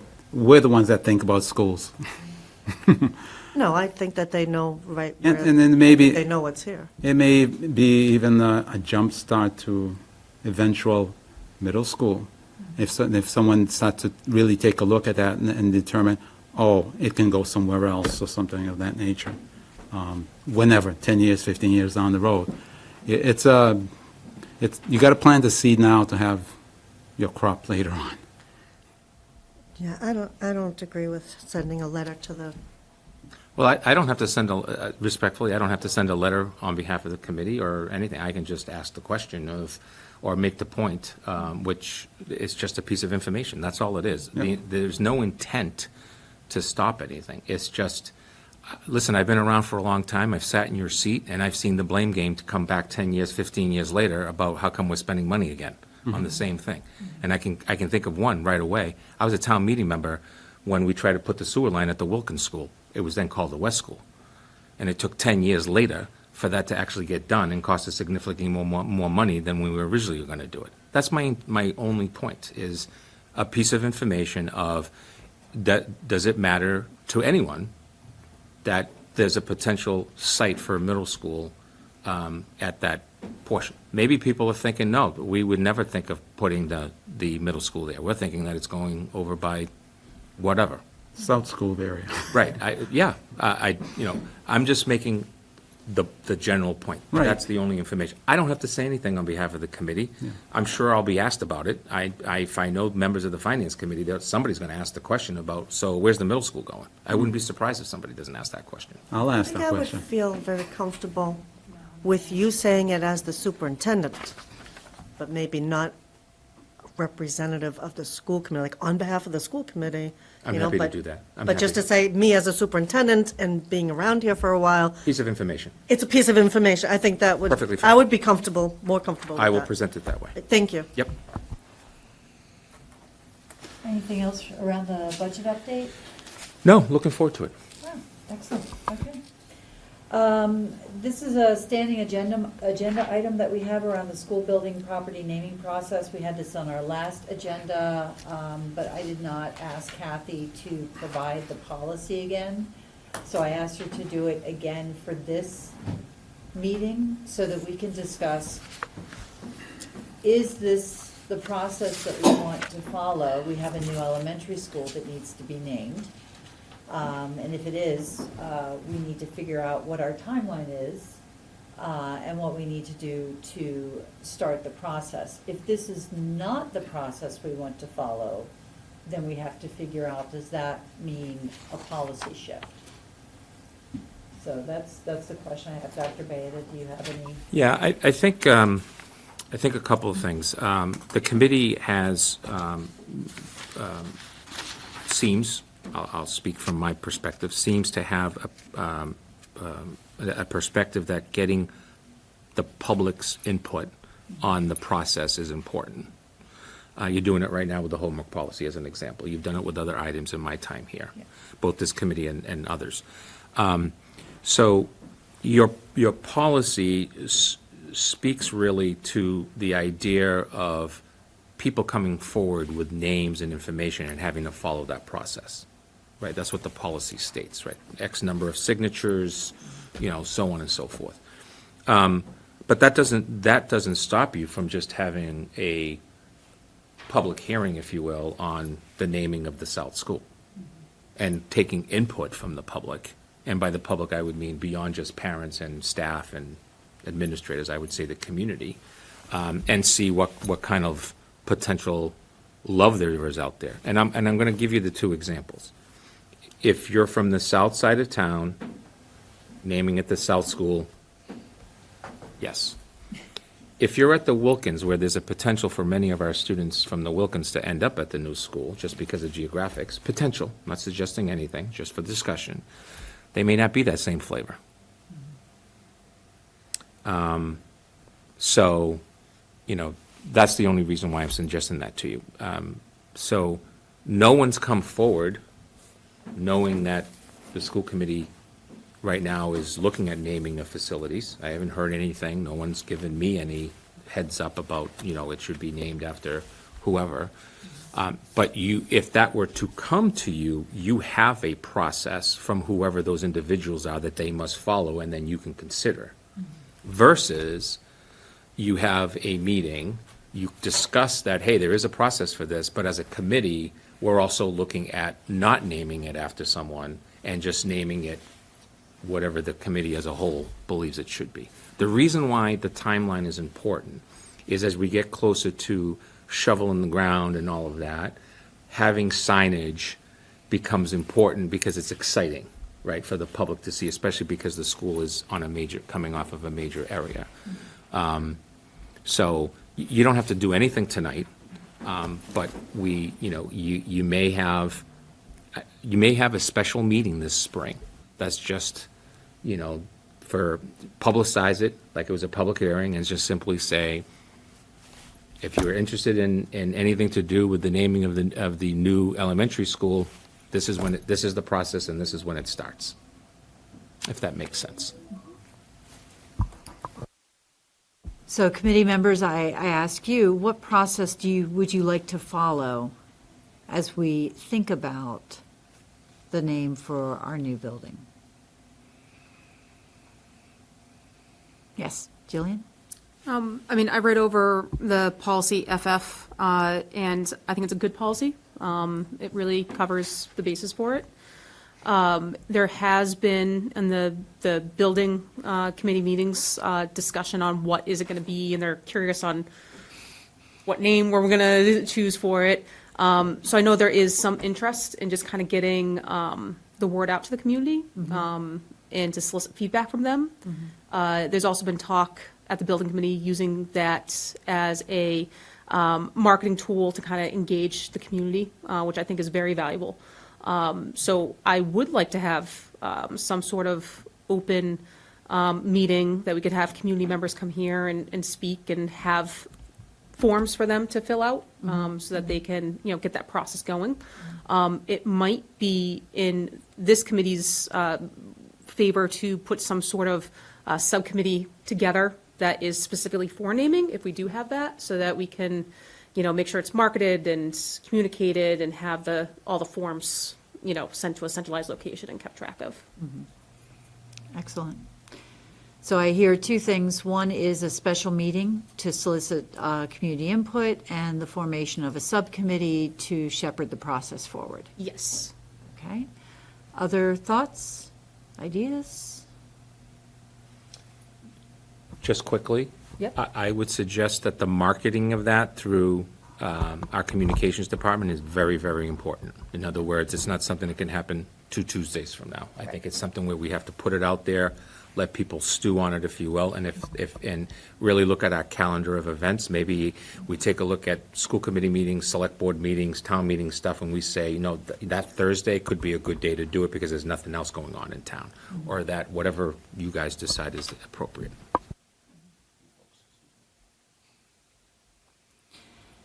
If we do have a special meeting specifically for the purpose of inviting the public to come and pitch their ideas, the meeting after spring break was one that we were considering not holding because we are finding it challenging to pull together agendas the Tuesday after everybody's been out for a full week. There just isn't much to put on the agenda. But instead of canceling that meeting, we could make that a special hearing, at least to kick off the process or start the process. Dr. Baeta, would that be enough time, do you think, for Jeffrey? Yeah, we can work on our communications on your behalf this week and get it out. We can do it a couple of different ways. We can do like an individual thing, then make sure it's in the newsletter and piggyback on that. You'll have another meeting before that where you can make sure that it's continuously publicized. That meeting, after we get back, is the 28th. Because you definitely want to, you definitely want to have a decision by, I would say, no later than before you break for the summer. So Okay. June, I would say, maybe even earlier than that. You might even have to call another meeting just for the purposes of that. We don't really have a timetable right now for the purposes of when we're going to have, if you will, shovel to the ground. We're still waiting on Conservation Committee and Planning. So once we get that, we'll have a better timeline of what this looks like.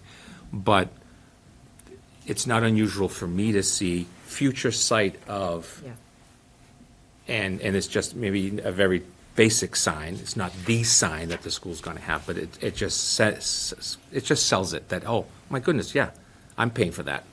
And not just, where is this school, when is this finally going to get built? So I think that would be enough time. You're talking about, today is the 24th, so you're talking of just slightly over a month of publication. That would be enough time, in my opinion. Jen? I just have a quick question. If we have this meeting, which I'm fine with, but we don't get a name, we don't get 500 names, will it just stay the South School then? I mean, will we just keep it the South School? You have the full authority to decide what you want to do and how you want to do it by a majority vote of the committee. That's how it works. Again, you have a very clear policy as practice that's been done now for quite a couple of years. I think this one goes back to 2019, if I remember correctly. You have it for, what are the other things that are in the building that need to, like the library name or any of that stuff. You have that. Or you have, we've decided as a committee after hearing the public that we're naming it the Park Street Elementary School, or I wouldn't call it New South, but you know what I mean.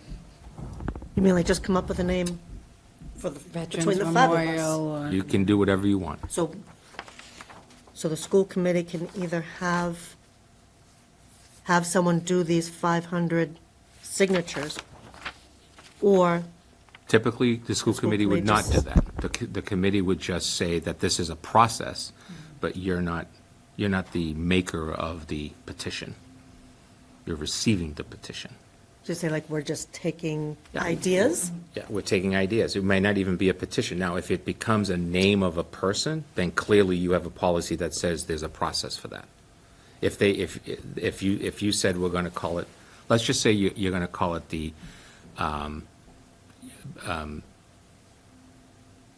Veterans Elementary School, because you decided as a group that you want to name it after something that we don't have in town and something that's not overly controversial and something that connects kids to our veterans and all that stuff. You can do that. You're not naming it after anybody. If you want to call it the Park Street School, you're not naming it after anyone.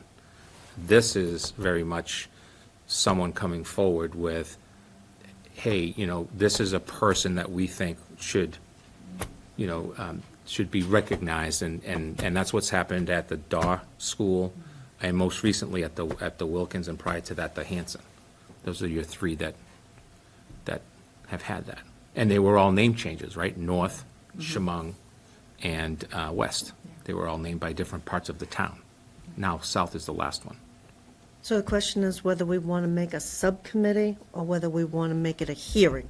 I think you could do a couple of different things. You could start with a hearing and see what is out there, what are people interested or not, and then give it to a subcommittee to work through that process and make a full recommendation to the full committee. So I would say your subcommittee should be no more than 2 people. You would have agenda, minutes, the whole thing, and then your subcommittee could say, this is what we heard, and these are 3 examples. I know one school district recently had 3 different examples, including, in one example, the name of a person was on the building, and so the idea was, do they keep that name or name it something else? It was very controversial. But again, it's under the authority of the school committee. So again, nothing you need to address tonight, but you should, if we're going to have a meeting of the school committee to discuss the naming of the new elementary school, there's your agenda. And you publish it, and I would suggest you not hold it in this room, because I think you might get a number of people to show up. So let's be kind to the public, and, maybe the auditorium at the high school is available, or, that type of thing. We can work with that. I can work with Julie and facilities to see what would be best. And then we just show you up and you're just there to take information. I would just say that I would, You could hold it at the South, you could hold it at a more neutral site. yeah.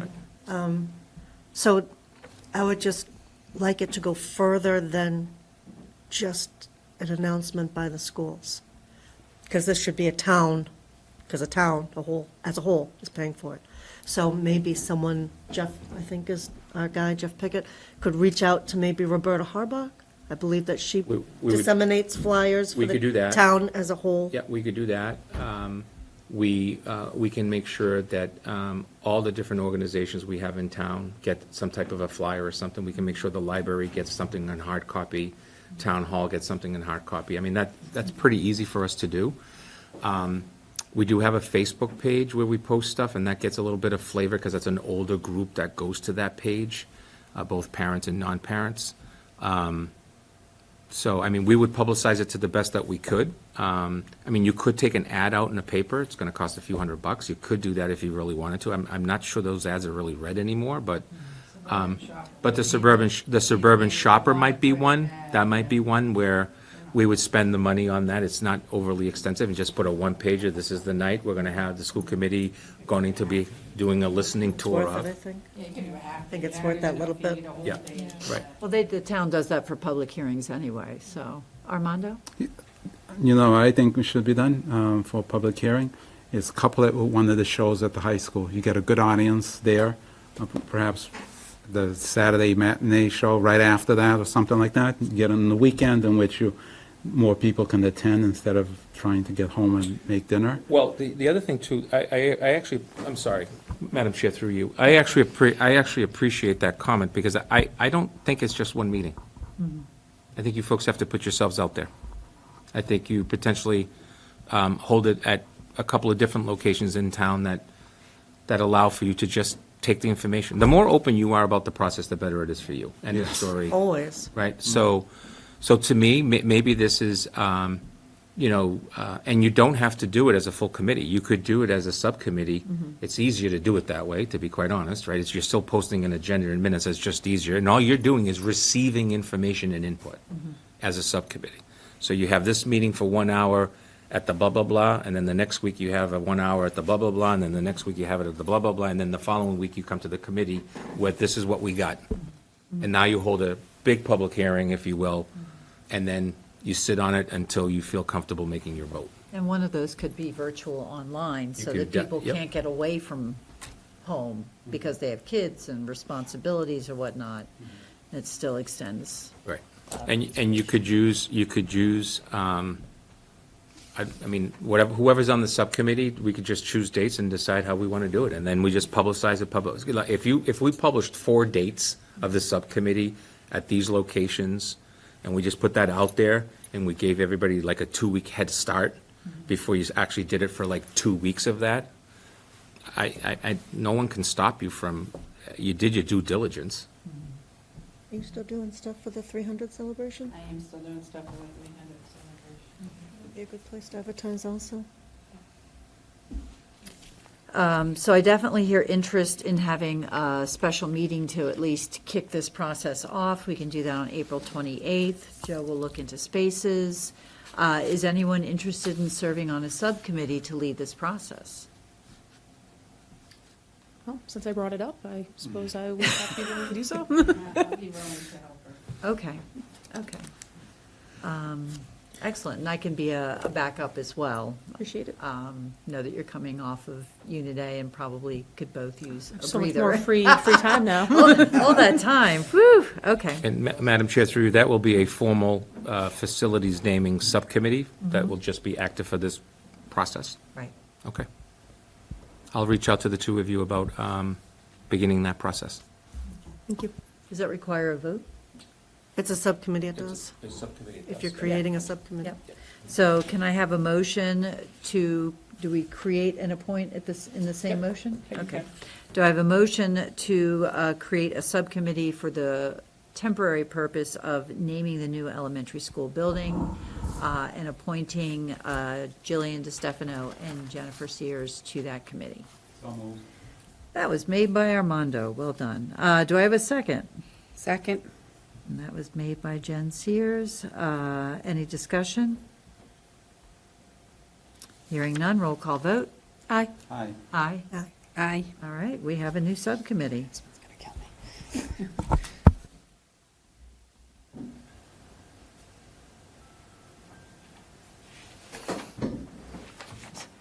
I thought I heard a lullaby over here somewhere. All right. Armando, do you want to talk to us about your inspirational inscription proposal? Okay. Yes, I thought it would be a good idea to have an inscription at the front door of the new building. And Dr. Sayers suggested phrasing it such you include everybody. And Dr. Bayetta suggested perhaps it's something we can roll out to the other schools, which I thought was good, so I included them also, those two ideas. And the idea is not so much the words, but the ability for each teacher or staff member or the students, when they approach the door, they will always feel happy to look up and read. And something like, through these doors pass the world's greatest educators and learners.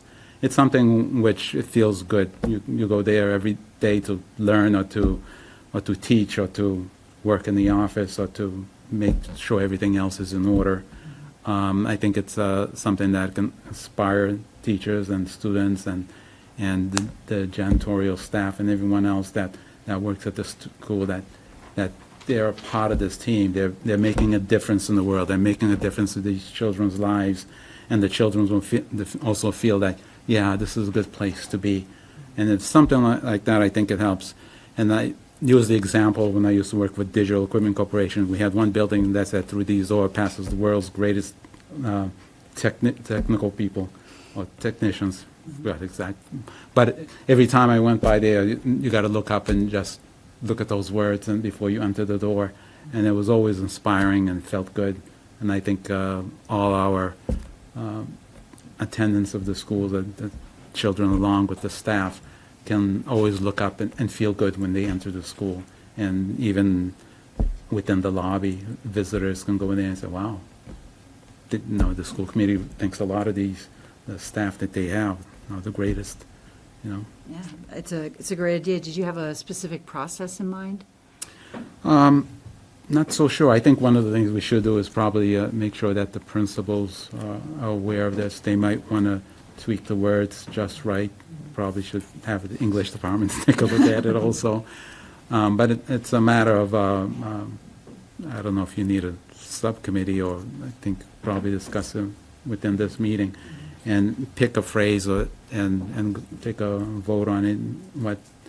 What do you feel is most inspiring to everyone entering the building, and then go forward with it. Then, of course, give it to the building committee so they can determine how it's best to incorporate it. It's something which I believe should be visible. It shouldn't be something that's hidden in a corner or just a little saying. It's got to be blunt and visible to everyone that enters the building. You can't miss it. You have to look at it, and when you look at it, you want to take a moment and read it, because it's about you. It's about your children and so on. Any thoughts on, so as Dr. Bayetta mentioned, we have been a very inclusive school committee when it comes to soliciting input from our entire community. Is that something, a process that we would want to follow with this as well?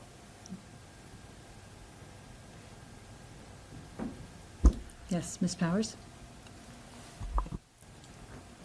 Who did you expect to pay for it? Was that something that you were considering? Where the I pay did. comes from? It's not, we're not building a $50 million statue. Who? We're not building a $50 million statue. It's going to be minimal. One of the things that, How much? I haven't gone through the Don't know how cost of it. much. No, Okay. I do not. And we But don't I know can who get one pays. for you if I thought that would be more a function of the building committee, but I can get a price for you if you like. So how would we know, like, what we wanted to say, the construction cost? Jillian, you're on the building committee. Should that not be something that goes through them? If it's going to be on the building, if That's it's what I going to be put suggested through already. that, if that's who's going to pay for it.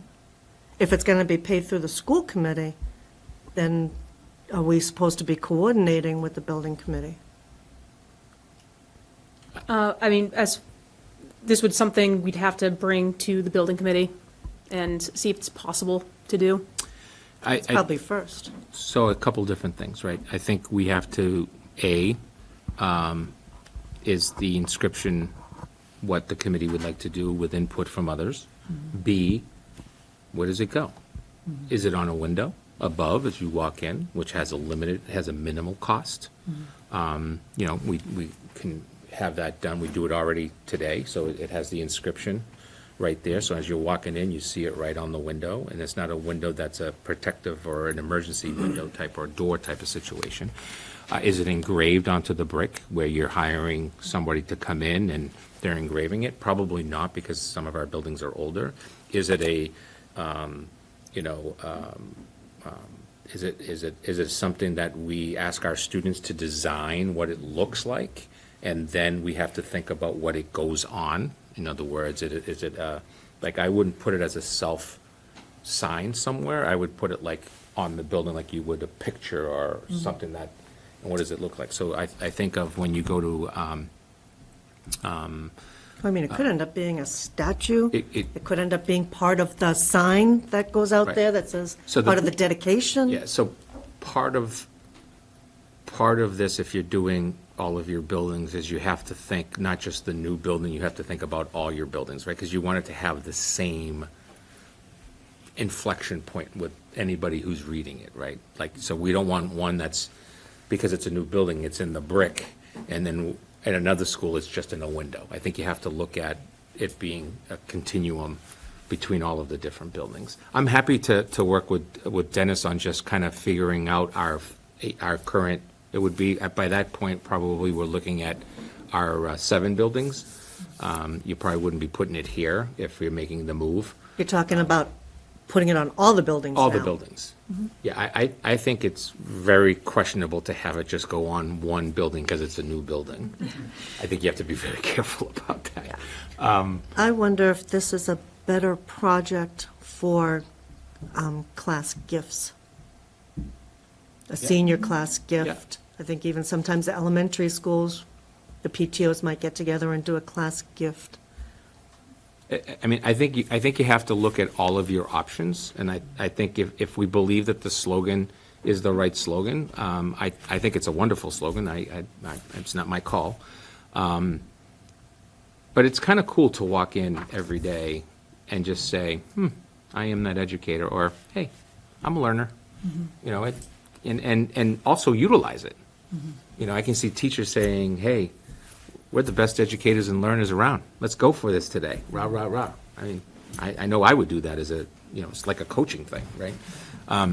So let me gather some more information for all of you about different options and so on. Very much some of the things that Ms. Powers, you just suggested. I'll ask Dennis, who's our Director of Facilities, to take a look, a walk around, like what would this look like? And then I'll give it to Julie to figure it out. Sounds like a good plan. Yep. So we'll keep this as a standing agenda item for now, as we kind of work through this. Yep. And start to mock up, what implementation might look like, because that might dictate the length, for example, of the slogan. Think about visibility, all of that. There's definitely a lot there, so. But it's a lovely idea. We love this idea. It's very inspirational. Thank you, Armando. It's Armando's parting gift. Next, we need to amend, we had already voted on the February 10th meeting minutes, but Maureen pointed out, I'm like, wow, Maureen reads our minutes. But pointed out that she was not here, but yet it said she was. So what you have in front of you is the amended minutes that does not show her as being also present. So that is the only change. And to make that change, we simply need to vote again to accept the February 10th, 2026 meeting minutes as amended. All right, that was made by Armando. Do I have a second? Second. Jen got to it first. Any discussion? Hearing none, roll call vote. Aye. Aye. Aye. Aye. Aye. Motion carries 5-0. Excellent. Superintendent's reports and recommendations. Turn this over to the superintendent-elect. Thank you so much. Thank you, Maureen. You might remember that as part of the superintendent-elect process and future superintendent's contract, the school committee supported the participation of the superintendent-elect / superintendent to participate in NISIP, which is the new superintendent induction program. And it is a 3-year program, and NISIP and the school district and school committee agreed to allow me to participate this year as my first year rather than next year as my first year. So I began NISIP this year. I just wanted to share an update since you have supported that process and provide you with some details about how that is going.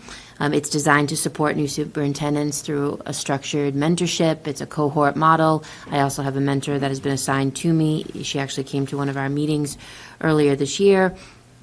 And we engage in monthly meetings to talk about any number of topics. It's a very well-structured program where we have the opportunity to explore different options as superintendents, to build a network of support amongst other superintendents, and to really share best practices, learn the different things that come up in the superintendent's world, and engage in problem solving with real world challenges. So in my cohort work, I've been meeting regularly but outside of my cohort work, I've been working with my assigned mentor. She is an experienced superintendent. She provides me with guidance and feedback. She's a sounding board. She makes suggestions and recommendations, but also just sort of lets me work through the different issues that are brought forward through my daily activities now and in the future. We have worked together on budget development and labor relations and systems level decision making. So it's been a really fruitful and wonderful and meaningful experience. And really importantly, that this work is really working to support a smooth transition come July 1st, but also to continued success for Stoughton Public Schools. So it's been a really wonderful experience. I'm looking forward to continuing with her and with the cohort.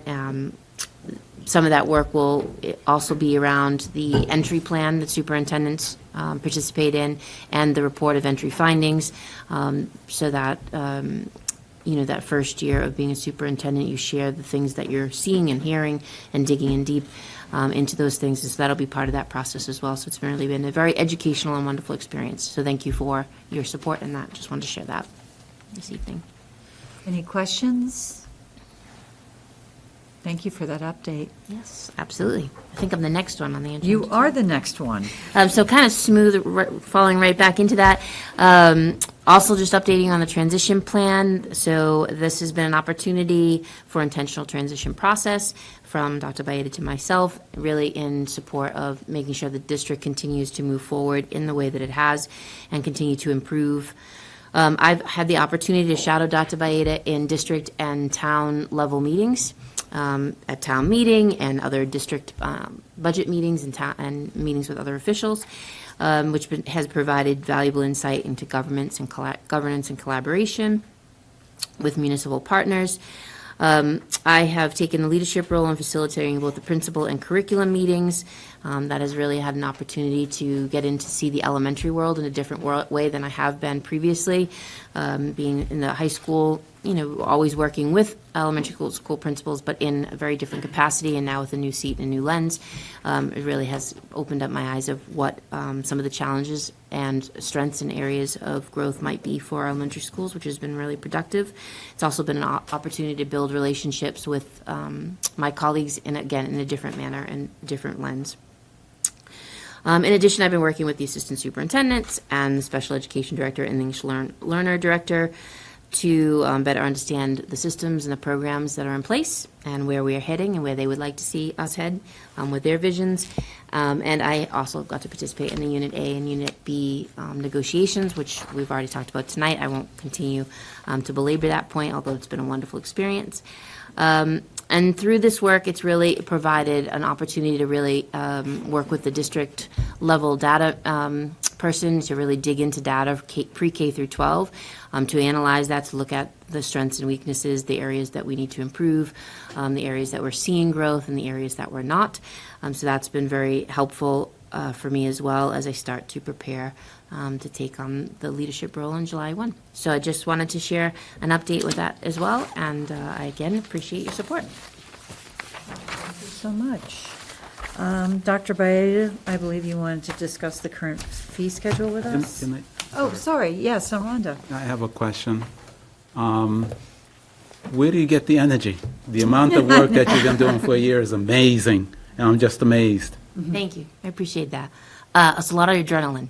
I've always been a hard worker, and I have a real strong passion for education, but also Stoughton, so that drives me every day.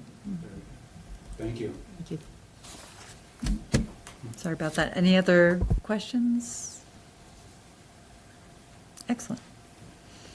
I just want to say thank you, Armando, because that's where I was going as well. I know the work that she's putting in is significant. Doing two and- jobs. And she's doing two jobs in many ways, and I think you're in a great place with the superintendent-elect. I've just provided you tonight simply your current fee structure that you have for your use of facilities, your current fees for early childhood center, transportation fees, and you currently have no athletic fees. This will be coming up for discussion during the months of April and May on what kind of increases, if any, you are going to be considering as part of your budget. So this is informational so that you have it, so that when you see it again, it's not for the first time, but we will have to have discussions on all of this as we prepare for July 1st. And it's something that, as you know, we started my second year here really looking at just so that we could be consistent, so that, for example, if you remember, the use of facilities hadn't been done for since March of 2013. Yeah. And so, things like the custodial fee that we utilize, we were actually, in some cases, losing money.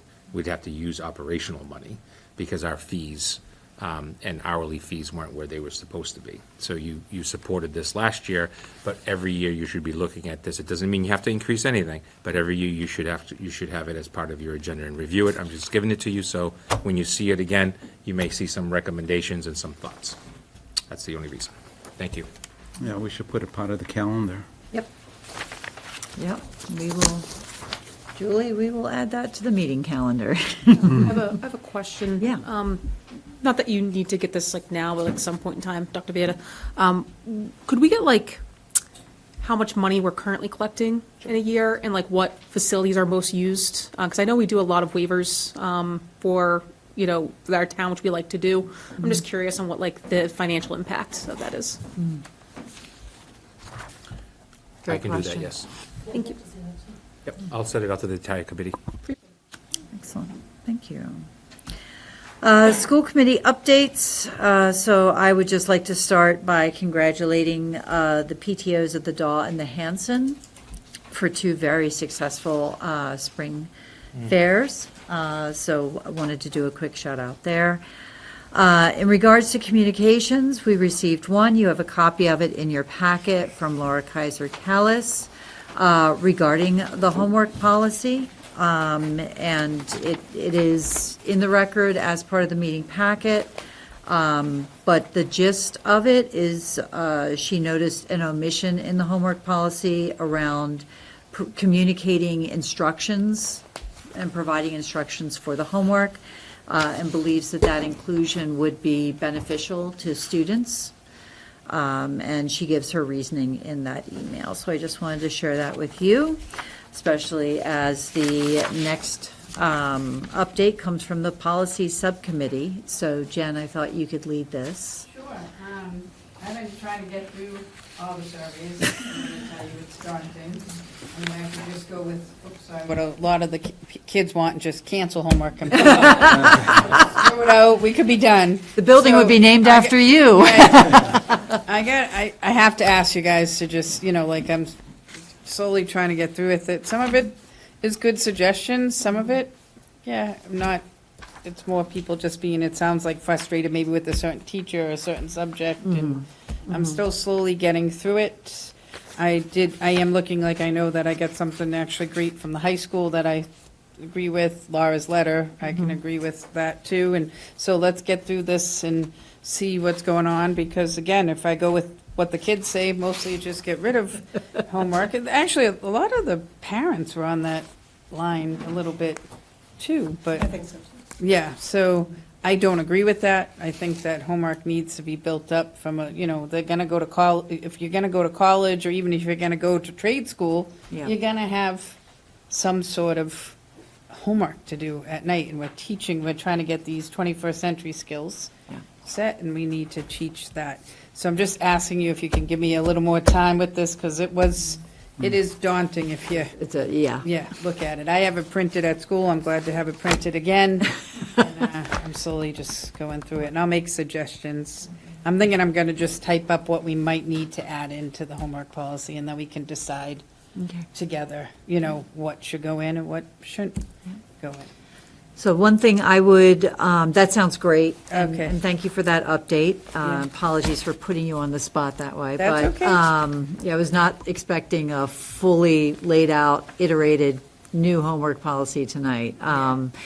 But I would like the entire school committee to think about, what is the problem that we're really trying to solve for? And how will we know if this policy solves it? So keeping that in mind as we think about, how we move forward in an intentional way with the homework policy. But that would be my recommendation. Thank you for that. Any Good questions for objective. Jen? Yes, Ms. Powers? So, I actually got a lot out of the students talking about. I really didn't get that they didn't want homework, but they definitely had, certainly on the high school side, they had a lot to say about a balance. They had a hard time balancing everything, that the homework was extraordinary, that they had a hard time trying to get it all done at once. So I'd like to see, even though there isn't one in there, I think that we need to put their thoughts and their feelings into the guideline, where it says the amount of homework will vary. A lot of these students really wanted some kind of timeline, something. There was a lot of talk about maybe just 15 minutes a class, 20 minutes a class, 30 minutes a class, 60 minutes for a day. One of But- the reasons we redid this is because everybody hated the times that were on the homework policy. Well, the times are still on it. It's not like The only it, one that isn't is the like homework, it was. is the 9 to box. 12. Yeah, but the box that used to be there, and that was one of the Well, things. it's not box, but Yeah. it's still all there. A lot of students were saying that the teachers weren't actually following it anyway. I saw a lot of that. A lot of students on there were saying that they didn't want to have, they were calling it a loophole, the vacation loophole, where they weren't getting homework, but they were getting projects that were being given to them a day before vacation, because it says they can assign large projects over vacations. And then it wouldn't be due until, instead of the Monday, it'd be due on Tuesday, essentially giving the students homework over their vacations. So they were calling it the loophole. I saw it referenced in here at least 2 or 3 times, maybe more, and definitely a frustration with that. So I'd like to see something written in there that the students wanted, that said, would they want some kind of parameters for a time limit? And I know when I was in, with Ms. Miller, we were in school council, they had mentioned that in school council, that they wanted I think they had said like something weekly, not necessarily a daily or per class, but sort of so much per week. And then it can be kind of doled out in give it a little bit more room for nuance there. And they definitely didn't want homework on weekends, because that's when a lot of them work and do sports. And they definitely didn't want that vacation loophole. Or at least one student mentioned that if they are going to do large projects over a vacation period, then don't have it scheduled don't assign it on Friday and don't have it due on Tuesday. Maybe assign it a week in advance. And that way, if parents are taking their children away on vacation, that they'll still have time to do these. So I think that's something that needs to be. And I wonder if it would be helpful, I don't even know if it's allowed. Can we as a committee send another committee member some of our suggestions? You can do whatever you'd like, yeah. I don't know if we can do that according to open meeting law. Madam Chair, if you decide to send a piece, through you, if you decide, if a school committee member decides to provide a piece of information to one other school committee member, you're not violating anything, because you're not having a debate about it. You're just saying, Right. hey, Jen, excuse me, hey, Informational. Dr. Sears, this is just my thought on this. There's no debate. She Okay. can't send anything back to you that says, well, I disagree with you, so I'm not going to put it down. No, thank you for sending me this. And then in your public meeting, you could say, well, I don't see my comment Okay. that I sent to you. You're not violating anything by doing that. You guys could not deliberate at any point, but providing someone else a piece of information, dear Jen, I'm providing bullet number 3, my thoughts, pure and simple. She's a subcommittee member. So she's receiving it, that's not deliberation, it's just a piece of information. It's the same way that when I contact you guys and you're not sending me back anything, because that could be considered deliberation. Okay, so I wonder if that would be helpful, Sure. instead of trying to do it all in a meeting, because Well, I'm there's a gonna- lot. Like I said, I'll go through and definitely come up with a list of like what I see as the same patterns coming up, you know? So you're in a subcommittee now, and that means that an agenda needs to be posted and minutes. So when is your next meeting, or do you have one not scheduled? We don't have one. Okay, so when you do schedule it, where can people find your agenda or the date? I Where can is answer that posted? That'll be posted like a regular school committee meeting. So that would go at town hall, that would go on our websites, that would be sent out publicly, just like any other meeting that you have as a public committee. Okay, and that would be the same for the budget subcommittee Any, also? any and all Any subcommittees, subcommittee. including the naming one that you just did. Right, okay. And my understanding is these subcommittees do not need to be recorded. They're open to the public, but they don't have to be recorded. That is correct. They have to keep a working, they have to post a working agenda, and they have to keep minutes of that agenda. Okay, so if someone wants their voice heard, or if Yeah. they want to know what's going on, they can't, like, later on, see it in SMAC. There's a potential that SMAC could pick up a subcommittee meeting. They are available during the day, so if there was a 11 o'clock subcommittee meeting, or there was a 5 o'clock subcommittee meeting, they could decide that they want to record it. But it's not, like, these have to be recorded. Right.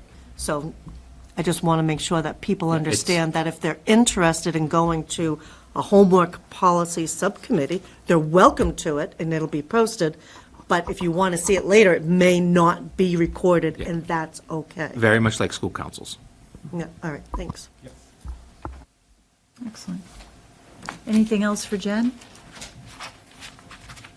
Jen, thank you for taking on.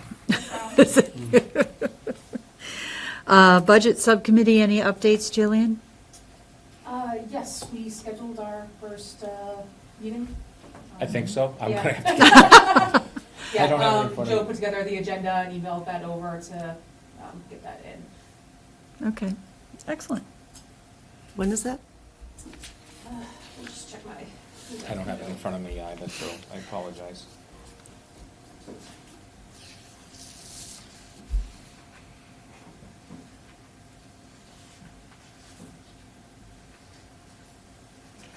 I'll look it up tomorrow morning and I'll get it out to the full committee. I apologize, I just don't have my phone, so I'll make sure that I have it out to you. Okay, and unlike the policy subcommittee that has 2 people. The budget subcommittee only has 1 school committee member. So if I wanted to, or one of the other ones wanted to go, they could go without violating open meeting law because it would only be 2. You wouldn't be as a subcommittee member, but I could go as a member of the public, You could be an active member, yes. not as the subcommittee. Okay. Any other questions?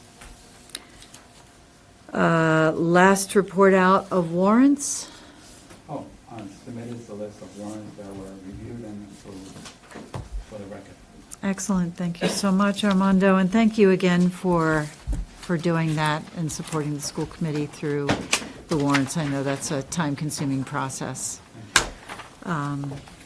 Excellent. Acceptance of minutes for March 3rd.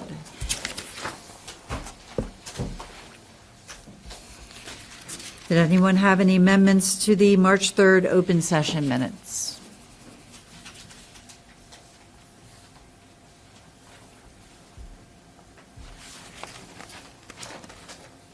Hearing none, do I have a motion to accept the minutes as written? All right, that was made by Armando. Seconded? Second. Seconded by Jen. Motion's been moved and seconded. Roll call vote. Aye. Aye. Abstain. Aye. All right, and that's 401. Eventually, I learn. Excellent. So it looks like on April 28th, we will have a special hearing for the elementary school naming process. We will need to get back to the public with a location. I imagine that meeting will occur at 6 o'clock. Next regular meeting of the school committee is April the 14th, 2026 at 6 p.m. In front of you, you have a copy of an email that was sent to me inviting the school committee to the next OASIS meeting on, I believe, April the 1st. Very important meeting, Stephanie assures us, so I wanted to make sure that you had that.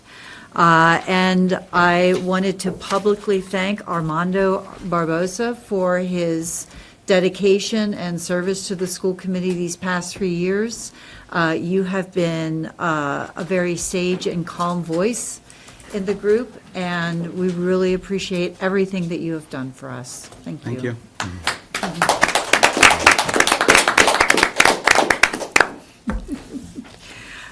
And with that, Armando, would you like to make your last motion to adjourn? So moved. All right, do I have a second? Second. Second by Jillian, roll call vote. Aye. Aye. Aye. Aye. All right, motion carries 5-0. Thank you so much. Still the time efficiency, so.